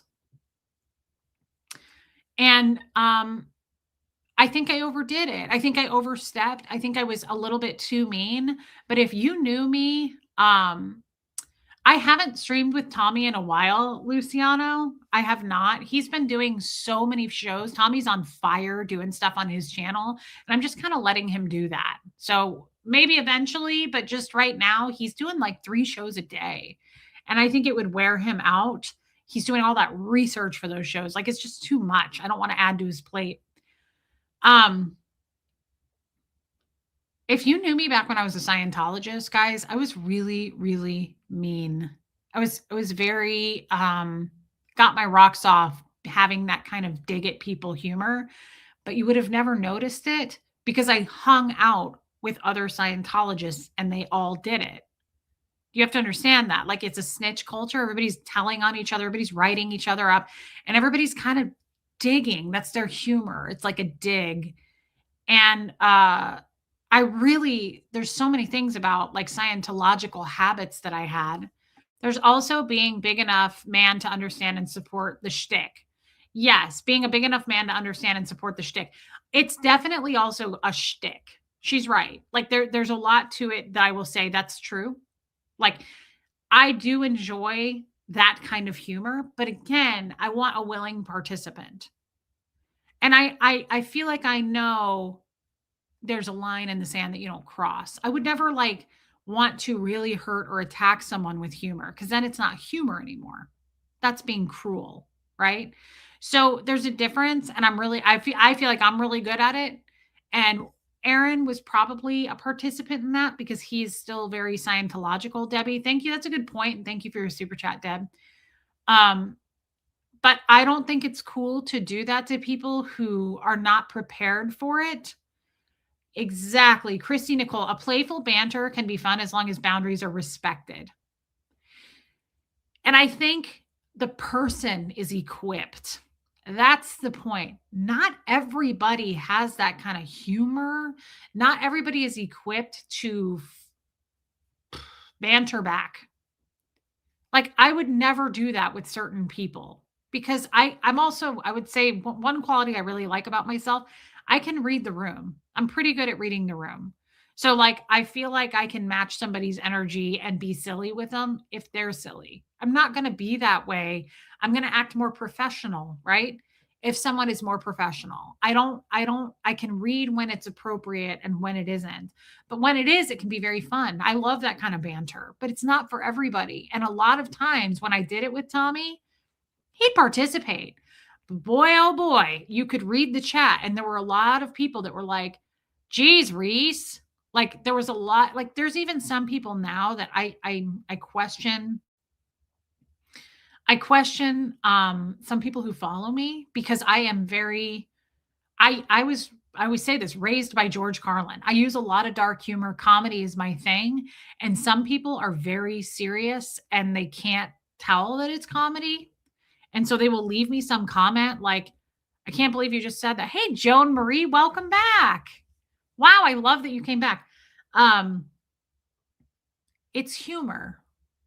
Like it's humor. And some people really can't read that. And I'm not sure if that's my problem. Right? Like if you can't read the room and now like sometimes people have to correct them. They're like, she was joking. Like it's a joke.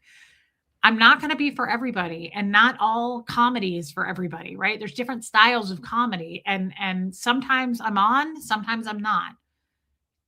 But I definitely saw through therapy like I have a bad habit of kind of jabby humor at people and it's a coping mechanism, yeah, and it's not for everyone. So I feel like I've once I recognized that, um, dry humor, David Bradshaw, 100%. Sterling is an amazingly kind guy. Yeah, West Coast Fancy Nancy, but, I recognize my fault there. And sometimes I miss it. Hey, Claire Evans, sometimes I miss it. Sometimes I often think that, like, when I'm thinking about this channel throughout the day or like a topic or content for a later date, even like you have no idea how often I'm thinking about you guys. I wake up thinking about you, I go to bed thinking about you, and just the show and the channel and like where we want to take it. And sometimes I think, man, I miss it. I miss that kind of like jabby dark humor, but it's not for everybody. And I don't want to piss people off. So I've kind of tried to scale back on that, but also for my reasons. I'm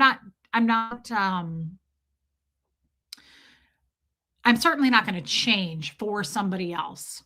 But I recognized I love when they get mad about the vagina talk. Well, if you've noticed, I don't talk about sex and vaginas as much as I used to because it's makes people uncomfortable, but it's a topic that I love to address. I love talking about that. I love going there. I think there's a time and a place for it, but I love going there.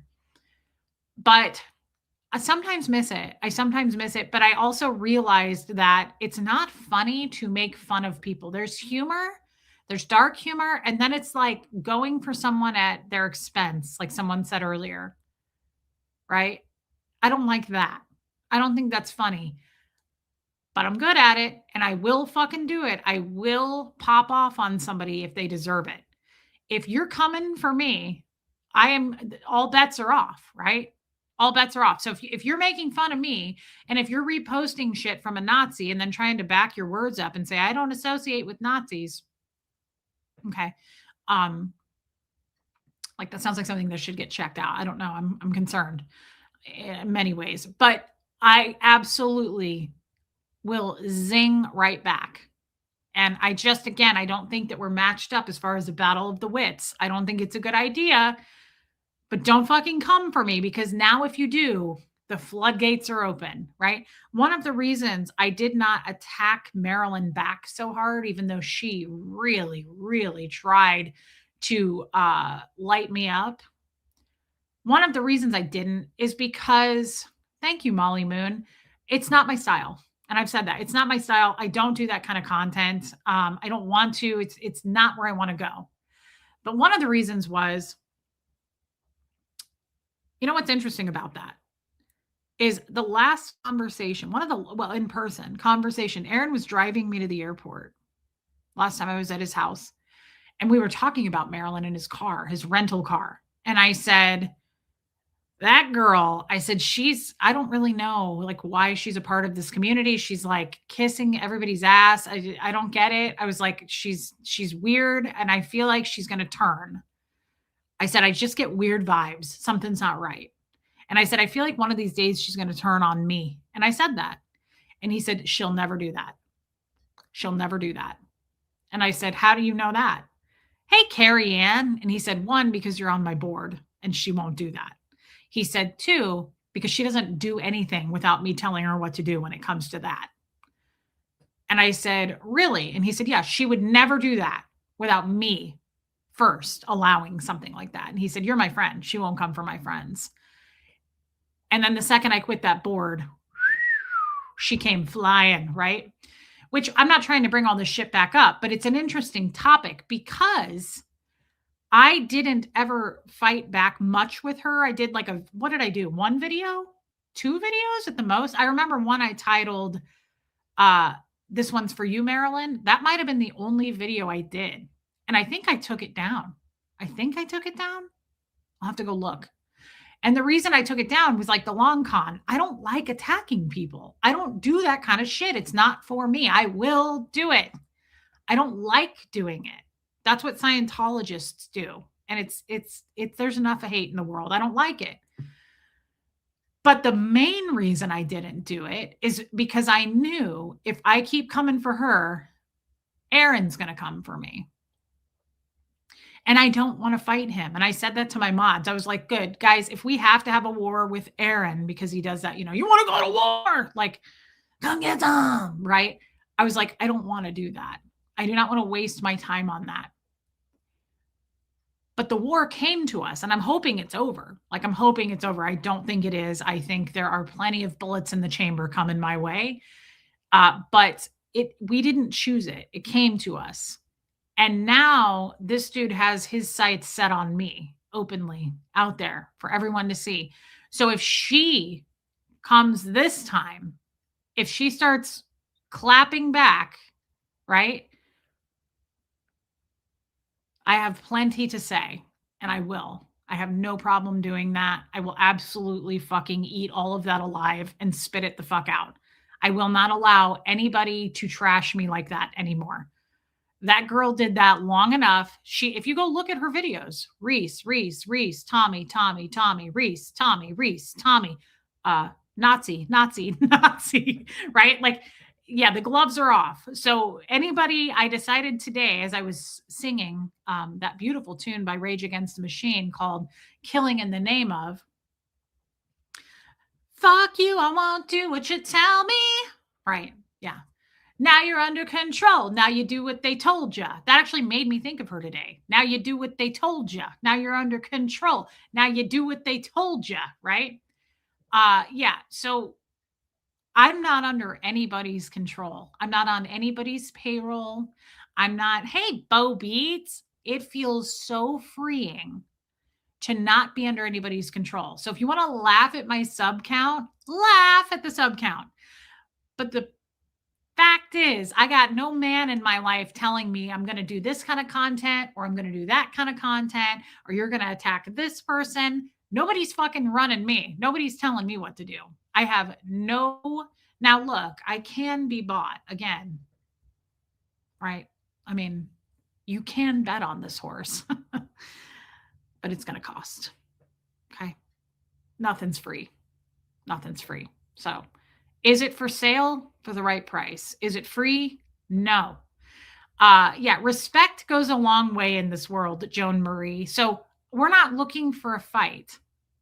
I'm not looking for a fight, but I am speaking and I'm getting out. I'm getting it out and then I'm done. But I'm getting out all the shit that I've been holding in for the last year while people have been jabbing at me, baiting me. And I never really took the bait, maybe once or twice. But again, just go take a look at my thumbnails and you're not going to find like you will on her page. Reese, everywhere. as far as the eye can see, thumbnail after thumbnail. And I'm sorry, but you never mattered enough to me to ever fight back. But I won't put up with it this time. The rumors, the lies, all of that shit, we're not going to put up with it, right? Hey, Mayor. Oh my God, I love seeing you in here. That's amazing.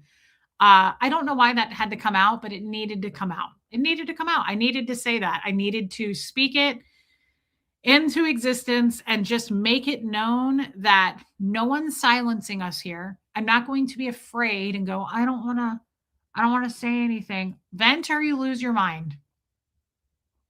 That's the truth. That's the whole truth behind that. She won't say anything because you're on my board. And he said, I will not let her do content like that without my say. And I was like, oh, well, all right then. Not now. Not now. So we're not going to allow that. You met Jamie? I didn't know that, Marissa Mark. That's cool. Bo Beats, it's been over 2 hours. I don't even know what we're recapping. We really went all over the place today. I do want to share one thing. If Eric is probably gone, I want to say what my therapist and I talked about yesterday. Was that yesterday? I have no fucking idea what day it is. Yeah. It was yesterday. A lot's been done. I want to talk about this. It may not make a lot of sense to you. It's abundantly clear now Aaron was more concerned about himself rather than taking Scientology down. Well, I think now, but I also think at one point, me too, Joe Virus. I think at one point Aaron did a great job. I mean, even Tori said that. I think we all know that. At one point, he did amazing content and he platformed people and he lifted people up, right? I met Aaron. He gave me the ick. Yeah, I mean, he's got, obviously it's a mixed bag. Oh my God, Erica, you're hilarious. But I think credit where credit's due. There was definitely a time that he was a really cool guy, in my opinion, and I felt like he was helpful. And then it all changed. How many times has Aaron mentioned Jamie's book, Child X? The answer is 0. Well, he told me he didn't like that guy. Just like Apostate Alex. I don't know either one of them, but he told me that. So the therapist and I were talking. Mare, it is so nice to see you in here, babe. The therapist and I were talking. And a voice down under. Yeah, I'm like Joe Virus just said, I'm so sick of the high school bullshit. Janet, relationships aren't transactions. Some people will never know what love is. I don't think that he feels a lot of emotions. I think a lot of men like that don't feel a lot of emotions. I think some people are just purely in attack mode. And I think some people attack where they don't need to attack. They're not being attacked. Like, I think some people just want to stir up shit and have control. And I think I've seen more men have that tendency than women. I know women do it too, but in my experience, it's always been more men trying to control and silence women. I don't know why that is. And I'll never allow that in my life again. And I really want to make that clear. If anybody is near a masculine person like that, that's never going to change. You have got to get away from that. That is never going to change. It's scary and it can escalate quickly. Trust me, it can escalate quickly when they start to feel like they're losing control. They can get physical. They can try to destroy your life with rumors, destroy your reputation. Like the sky's the limit on shit like that. If people feel like they're losing control, who must have control, they can get frightening. Yes, Mayor. That could be too, Bo Beats. There could be some mental illness there. I'm not a doctor and I'm not here to diagnose anyone. We don't know what it is. I don't know what it is, but it's monster-like behavior. Angry. Yeah, major anger. You can look at the body language. You can look at all of that and see you can see the anger rising there. You'd never silence yourself to please other people. Janet, thank you for that. Thank you for your super chat. Hey, Brooklyn Pencil. So yeah, I just think anything to feel power, to take people's power, minimize hey, Caroline in Canada, minimizing other people and their power is sometimes people's get down. It's very chaotic, Debbie Zito. It's very chaotic. It's constantly starting fires with people, fights with people. That's just it's so unnecessary. If you look back at all of just the broken shit behind all of us now and the people who were hurt and lied about, and none of this was necessary. None of us even know each other that well for that to have happened. Like families don't even do that shit.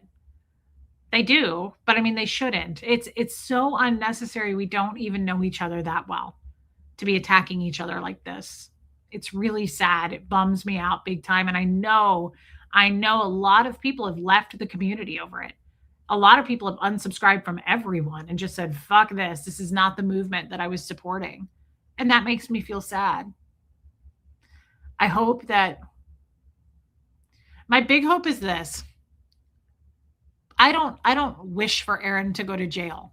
I wish for Aaron and his people to stop this really, really, really cruel, really destructive behavior. And if that means he just stops on his own and just goes back to Scientology content, that would be best. If that means that he goes to jail and gets an actual sentence, if that happens, I would almost guarantee this whole community would heal. The fighting would stop. I don't believe it would continue. There's no reason for it to continue.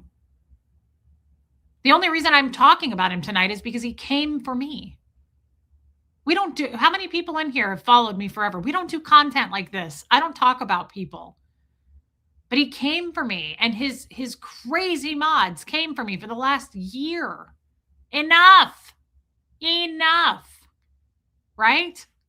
So I believe whether he stops on his own, if he has that kind of self-control and his mods, but if he goes to jail and he can't obviously be a content creator from jail that I know of, I believe this community, I think it would be like COVID when parks and shit were closed for like a year and everything like regrew and animals came back. Hey, Joyce Drager, I'm not kidding. I thought that was the coolest thing ever. Like all the parks were like replenished and the plants and the growth and everything was back to normal. Thank you, Claire Evans. I appreciate you being here. I really believe that people would heal. I think people would stop. Scientology is loving this. Christy Nicole, he came for you because you've surpassed him. I don't know that that's true. I mean, maybe growth-wise, as far as just for myself, but not, I mean, he's the bigger bear. Everybody knows that, right? And he uses it to his advantage. Yeah, they do, Kim is blue. But I don't think this community would continue. I think everybody would see it come to a dead stop. Do you think Marilyn's going to keep fighting people if he's not around? Hell no. She doesn't have that kind of strength. She needs the direction too. She only does what she's told. She's not going to keep fighting. She doesn't even know why she's fighting me. She has no idea why she's attacking me. Because she hates Tommy? Come on, that's not good enough. She's probably hated people way before the internet. Like, people are fighting and they don't even know why. That's sad as shit. I talk about so many things that help us all grow and feel like we are supported in that. But it's totally fair to talk about it when things like this happen. You didn't ask for it. I didn't ask for it. I didn't ask for this. This came to our channel. Fuck that. So true, Reese. He let Marilyn go after you and Tommy and other people like Nora. I love you and Tommy, and it sickens me to even hear her name. I agree. I don't like saying her name either, but sometimes it's good to name it, give it a name. And she knows what she did. I'm not accusing her of anything she didn't do. She came at us hard, and it was like, this is so unnecessary. Don't you have anything to say on your own? Can you use your words at all and like talk about something real, like the cult you came from, your story of survival, strength, your kids, like anything? Is there anything in like real life that you can be grounded in your reality, or do you literally just attack people and be cruel and then hide behind trying to say that like you support people? That's the most bullshit, gross story, and we all see it to not be true. It's a lie. You had to, Reese. We all had to speak up, even in Tori's comments. Yeah.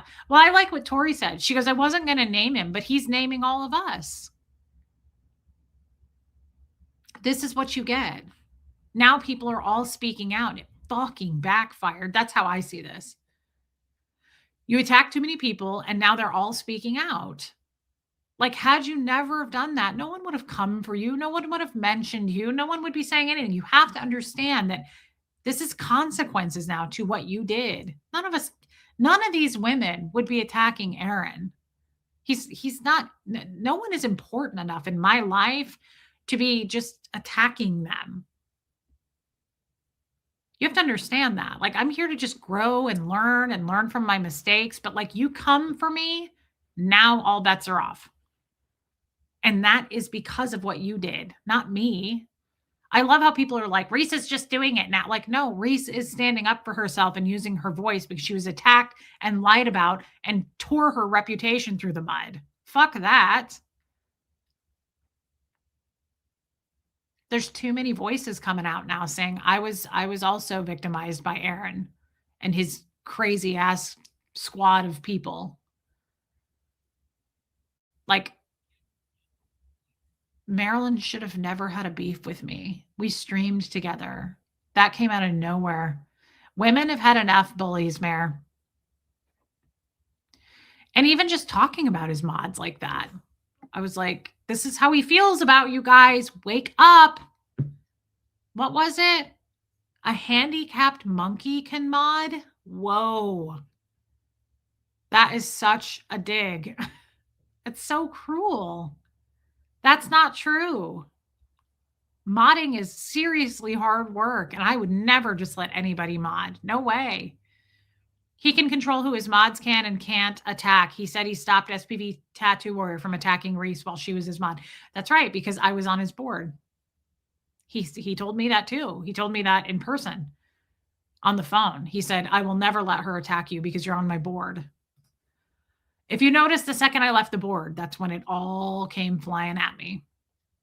Yeah, setting boundaries, decultified.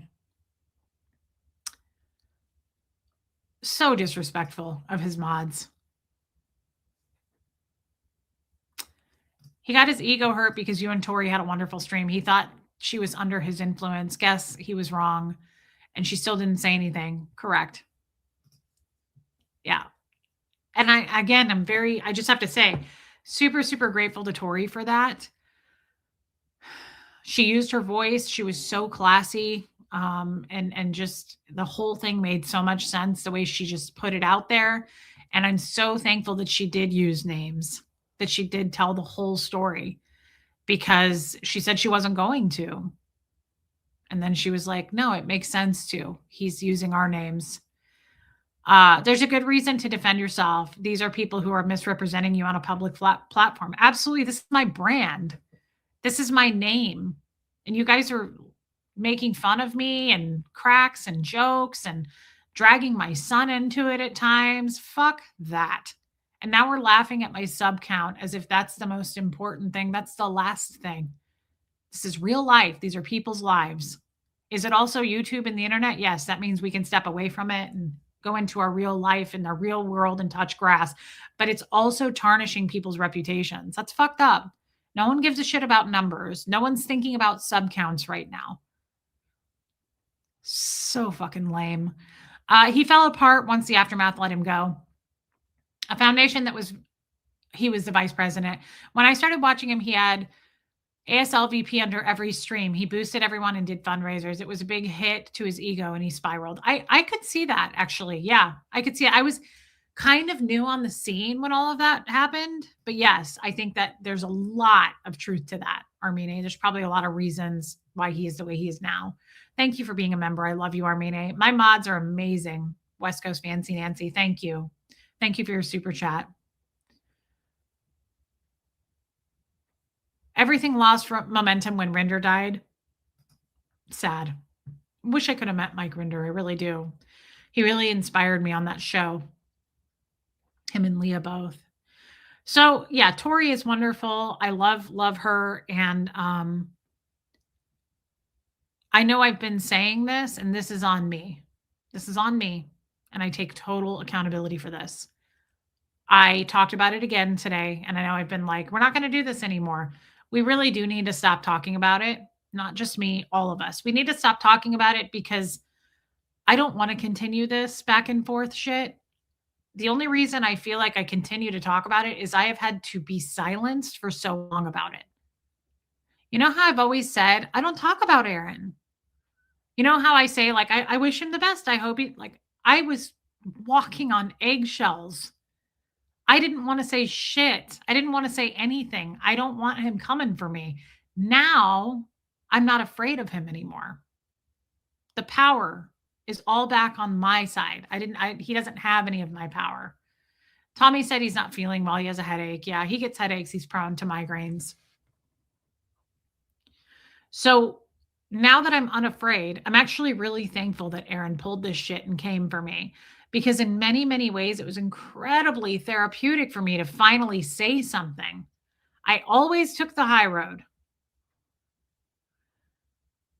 I was constantly taking the high road because I didn't want him to come for me. And that's how it was with Jeff, right? I was being silenced. It's okay, Bo Beats. I was definitely being silenced. And now I'm finally able, now that he has finally come for me, then it's opened the floodgates. I can talk about it.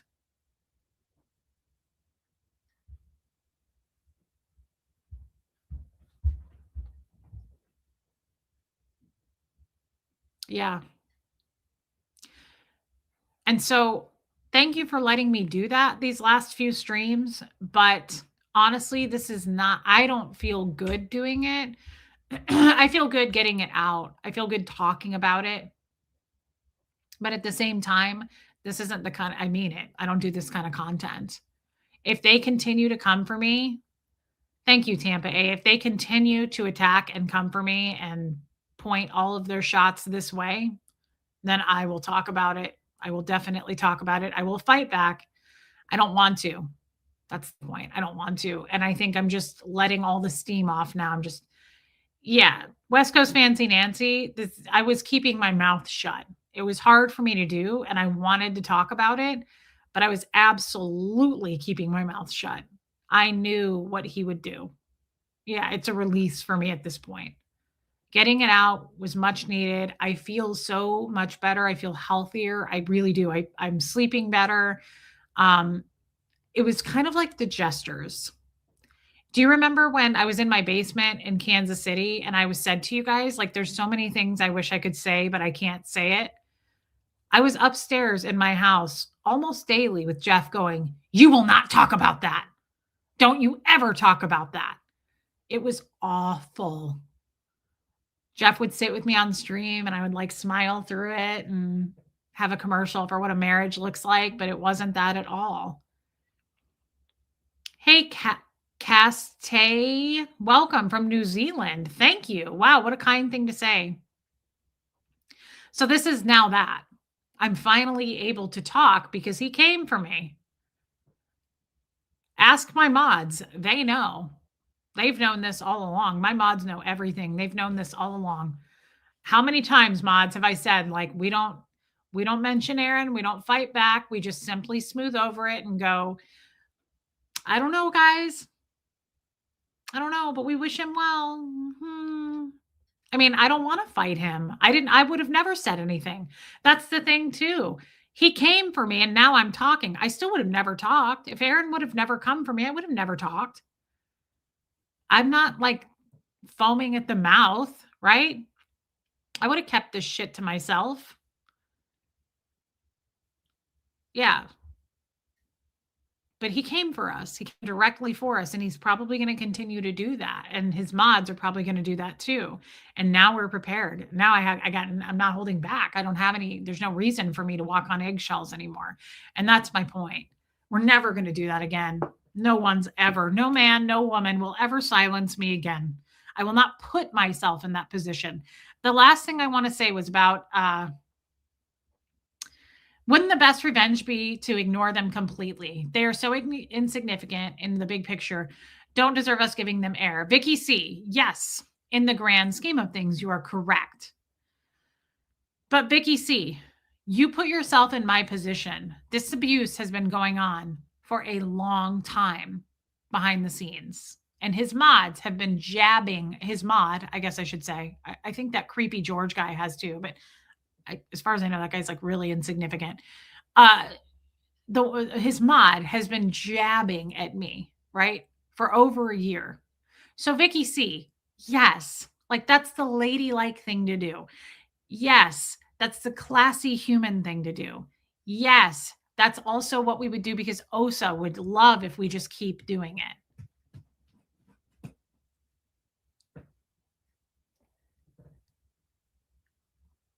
But in this moment, Vicky C, I'm just getting out things that I've been holding in, right?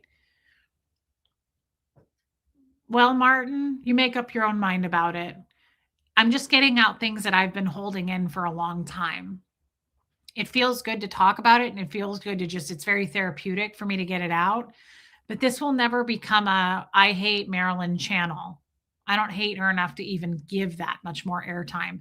This will never be a let's trash Aaron channel. We don't like him. He knows that. We're moving on. Like now it's not like, do we side with him? Do we wish him well? I still wish him well, but I'm not going to waste a lot more time on this. I'm just simply, I want you to put yourself in my shoes. I have been holding this shit in for a very long time, and I'm grateful that he came for me. It brought about a lot of clarity for everyone, right? And Anna Banana says you have every right to defend yourself to a degree. Yes, we can't keep doing shows on it though. You got it out and it's time to move on. I didn't mean that correct. It's abusive and you can't allow yourself to be abused. That's what I mean. It's a fine line. Like, yes, it's ladylike. Yes, it's the best thing for a human to just like shut your mouth and stop being a part of the fight. But at the same time, when someone's attacking you, are you supposed to just be like, ignore it? It'll go away. That's like cavities. If we ignore our cavities, do they go away? No. We have to go get them fixed by a dentist. Like, how long am I supposed to ignore it and take the jabs? I didn't mean you shouldn't do that. I was just thinking out loud. No, Vicky, I think you made a great point and I love you. Don't even think twice. I wasn't trying to like make you wrong. You make a great point. I side with what you're saying in the grand scheme of things. Vicky's absolutely right. Today, it's purging. Yeah, I have to I love you, Bo. This guy has been coming at a lot of people, men and women, for a long time. And like I've said, it's like a Scooby-Doo episode. We finally pulled off the mask and the bad guy was like, oh my God, right? And I'm not saying like Aaron's the worst person, but I'm saying he's responsible for a lot of this fighting. And he's responsible for a lot of behind the scenes trying to like lie to people about how, he told Tori, like, don't work with her. She's terrible. Like, let people figure shit out for themselves. Stop trying to control everybody's thoughts, right? And so that's what's been going on. And it's finally out in the open. And I am really, really glad he came for me because it was a gift to me. It brought about clarity and it brought about just, I could finally say what was left. I have constantly said like, oh, I don't know. We don't talk about content creators here. Like, I never wanted to go after Aaron. I never would have. He came for us. That's a different story. Now we suit up, right? And we defend. We're being attacked. We're going to defend. Yeah, I'm really looking forward to the Zoom call too, DNB. Just real quick in therapy, my therapist said this and I typed as fast as I could.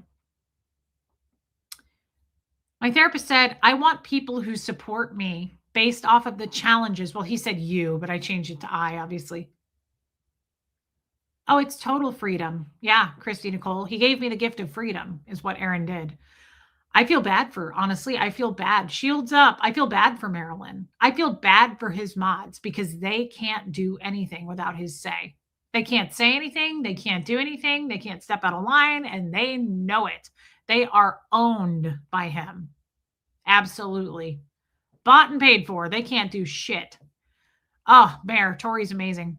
So I want people who support me based off of the challenges I embrace, because it's oriented toward my growth. I want people who support me because of my bad reputation, my flaws, all of it, the funny, the good, the bad. And he said, those are the people who are going to stay with you. All these people unsubscribing never supported you. They were always on the fence. They may not have even realized they were subscribed. Like, I want to be with the people who want to be here. And he said, this fight wasn't a choice. It came for you. And he said, you don't want the people who value conflict supporting you anyway. And I loved this. First of all, he said, the people who are leaving you are judging you because you're bad at football. He was like, this was a fight that came for you. Right? So, like, who cares? Who cares? But I loved this. It says, I don't care to explain myself to make you more comfortable in your perception of me. Listen to that again, because we're going to talk about that a lot in the coming streams. I don't care to I don't care to explain myself to make you more comfortable in your perception of me. So what to me that means is, like, Martin, if you have a bad perception of me, the people who don't like me anyway, and I'm not saying that's Martin, but the people coming in here going, yeah, but what about this? Yeah, but what about that? I don't need to explain myself to you. And that's not dodging the truth. That's, you're going to find and pick apart shit no matter what. Like someone said the other day, I could throw $100 bills out of a helicopter and those same people would go, yeah, but you're littering. That's what I mean. You can leave me all the questions and doubt me and go, yeah, but Aaron said this. Is this true? Fuck off. I don't have to make you comfortable in your perception of me. You already don't like me. I'm here for the people who support me through all of this. Forgive me, but I am. So for anyone who's like, I don't know about you anymore, I need answers, then go find your fucking answers. You're not going to get them here, right? I'm not here to set me on fire to keep you warm. So by all means, the people who are unsubscribing and his dumbass mods who think it's funny to repost what a Nazi says about that and laugh at it, you just show your character. That's all you're doing. No one cares about the numbers. That's never was a concern. Not over here anyway. I'd love to know how you judge people on a regular basis. If you're laughing at someone and making fun of them for their numbers on YouTube. Sharon Marks, thank you for becoming a member. That's super supportive. Guys, memberships are super, super kind, and I appreciate that. Thank you. There you go. I find both of you and your content worth listening to. Absolutely. And you're welcome to do that. You're always welcome here, right? I appreciate you saying that. Well, yeah, your opinion of me is none of my business. I've been abused in any way imaginable. Physical abuse heals. You can't totally heal from mental abuse. Yep. That's why there are other people to help you work through it and help you deal with it. I'm so sorry that you've been abused, first of all, Joan Marie, but you're absolutely right. Mental abuse is hardcore. So is physical. None of it's okay. And we're not going to put up with it anymore. And thank you for sharing that. This is a space to share that. Thank you for being vulnerable and sharing that. And sadly, you're in company that has all experienced abuse as well. Sorry you have to go through this. You're a great person. Thank you. It's okay. This going through this will make us stronger. It'll make us grow. It'll make us see people more clearly. All it did was bring about clarity, guys. For me, it was a very good thing. But I love that from my therapist. I don't care to explain myself to make you more comfortable in your perception of me. There is real strength in that. I want everybody to take that and apply it somehow. You don't need to mold and shape and morph and fit into whatever the perception of someone thinks you are. I don't care if it's your mother, your boss, a friend, someone on YouTube. I don't need to do that. Excuse me. I'm here and I have a right to be here just as much. You'll have to make room for me. Right? I'm not here to change your perception of me. Whatever you think of me, I am whatever you say I am. We don't care about those people. We're here for the people who want to be here. You are great on YouTube, Reese, for all good, bad, hard, etc. It's real life lessons that make us better. Thank you, Tampa. I've always loved having you here. Thank you. Hey, Lost Boys, Golden Girls, unless they're paying your bills, pay them, bitches, no mind. I agree with that. Get your nose out of my damn life. Absolutely, I agree. That's why I was so creeped out that she drove to like Tommy's hometown. I was like, that is way too stalkery. Like that's crossing so many lines. I was like, does he answer to you? I'm sorry. Like, are you his boss? What are you doing? That's creepy as shit. Thank you for your super chat. We can all wash our hands of these horrible people and thank God they're not a part of your. Yes. And that's the thing too, is like, guys, has anybody ever looked at it in this way? It's the universe, it's God, it's however you want to put it, it's way of showing, right? Like getting rid of people. It's just clearing the clutter is all it is. It's showing clarity, in my opinion. This does not have to be a bad thing. No, Mayor, we do not. Yeah, Marissa Martin, it was creepy as shit. It doesn't have to be a bad thing for all of this to come into our view. This is a good thing. It made me be able to use my voice, right? But also it clears a path for us to go, don't trust this. Don't trust that. Those people are not for you. They're not good for you. It's toxicity. Like all of this, you can spin it to the positive because that's what I'm choosing to do. Every day you get one step ahead. Soon this will be all in your rearview mirror. Absolutely. And I agree with that so much. I feel like because I've been silenced for so long, I'm just verbal, right? Coming out of the mouth.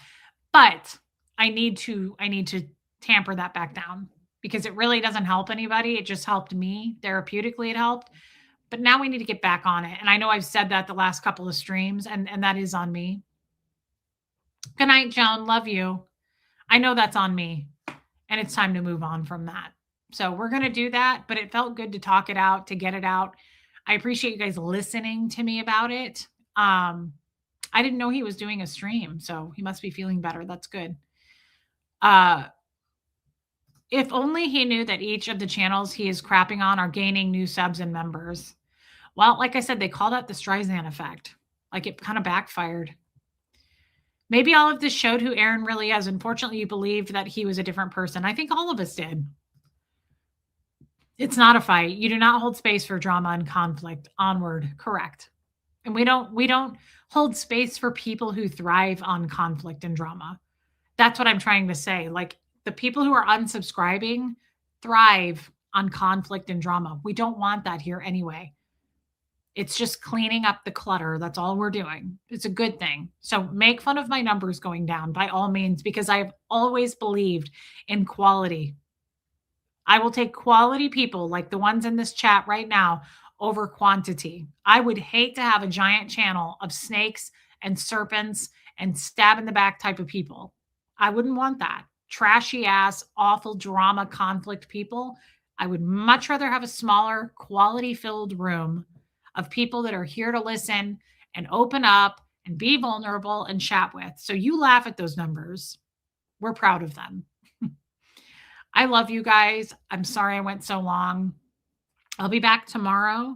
Thank you tonight for the super chats. I mean it. I really, really appreciate it. Thank you for being members. Thank you for gifting memberships. But always I say this, and I mean it. Most importantly, thank you for supporting me. Thank you for continuing to be here. But even more than that, thank you for your time. It's my love language, quality time. This is quality time.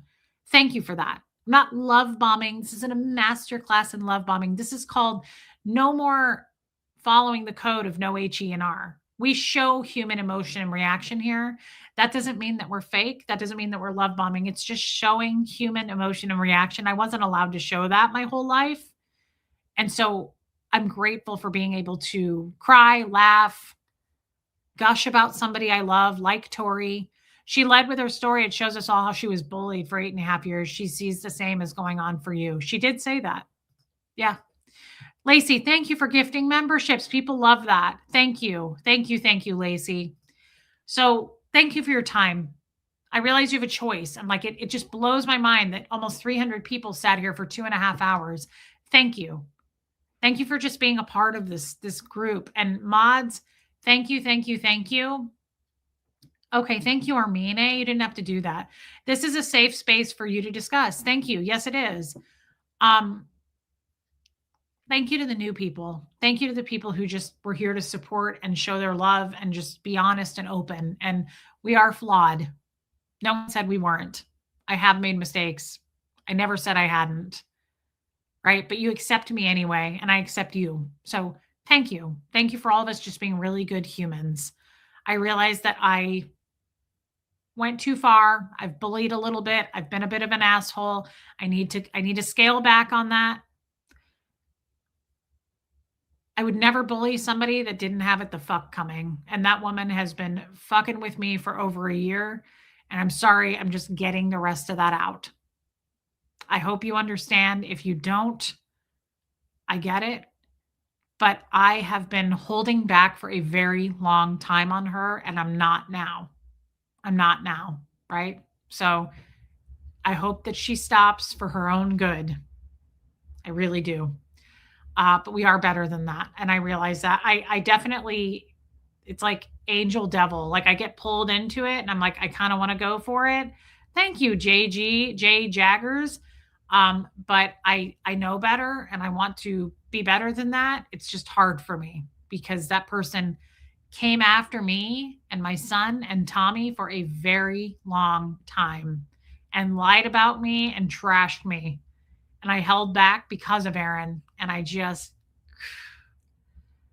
it's a tough one because I really want to snap back at it, but I'm not going to do that. She wants me to. It gives her content. And honestly, it pays the shit out of her to do content on me. Sadly, because when she talks about herself, she gets 0 views. All right, like 80, but still. We're starting a new chapter. Yeah, thank you, Helen. Thank you for those who understood that. Take him out of the equation. Peace would arrive in the sex sign. Well, I said that. I don't think you were here earlier, but I said if he can stop on his own or if he goes to jail, things will regrow and peace will come to this community. And I said it was like COVID, like all the parks, everything was like growing back and animals, and it was amazing. Yeah, you guys get it. You guys get it. Yeah. I'm surprised her husband or children haven't stepped in to be the voice of reason. I would guess that they've tried, but she's just probably a tough one. That's probably a tough one to be around. I can't imagine. I would probably rather stick my finger into a pencil sharpener, to be honest. Love you too. And love and light. Glad you have the courage to speak out. Peace, love, and light to all of you. That's hilarious. Uh, oh my God. Yes. And thank you to the mods. Armine means it. She's right. Thank you. Thank you. We wouldn't be here without those amazing mods protecting us. I'm doing a Midwest goodbye now and I need to stop. I love you guys.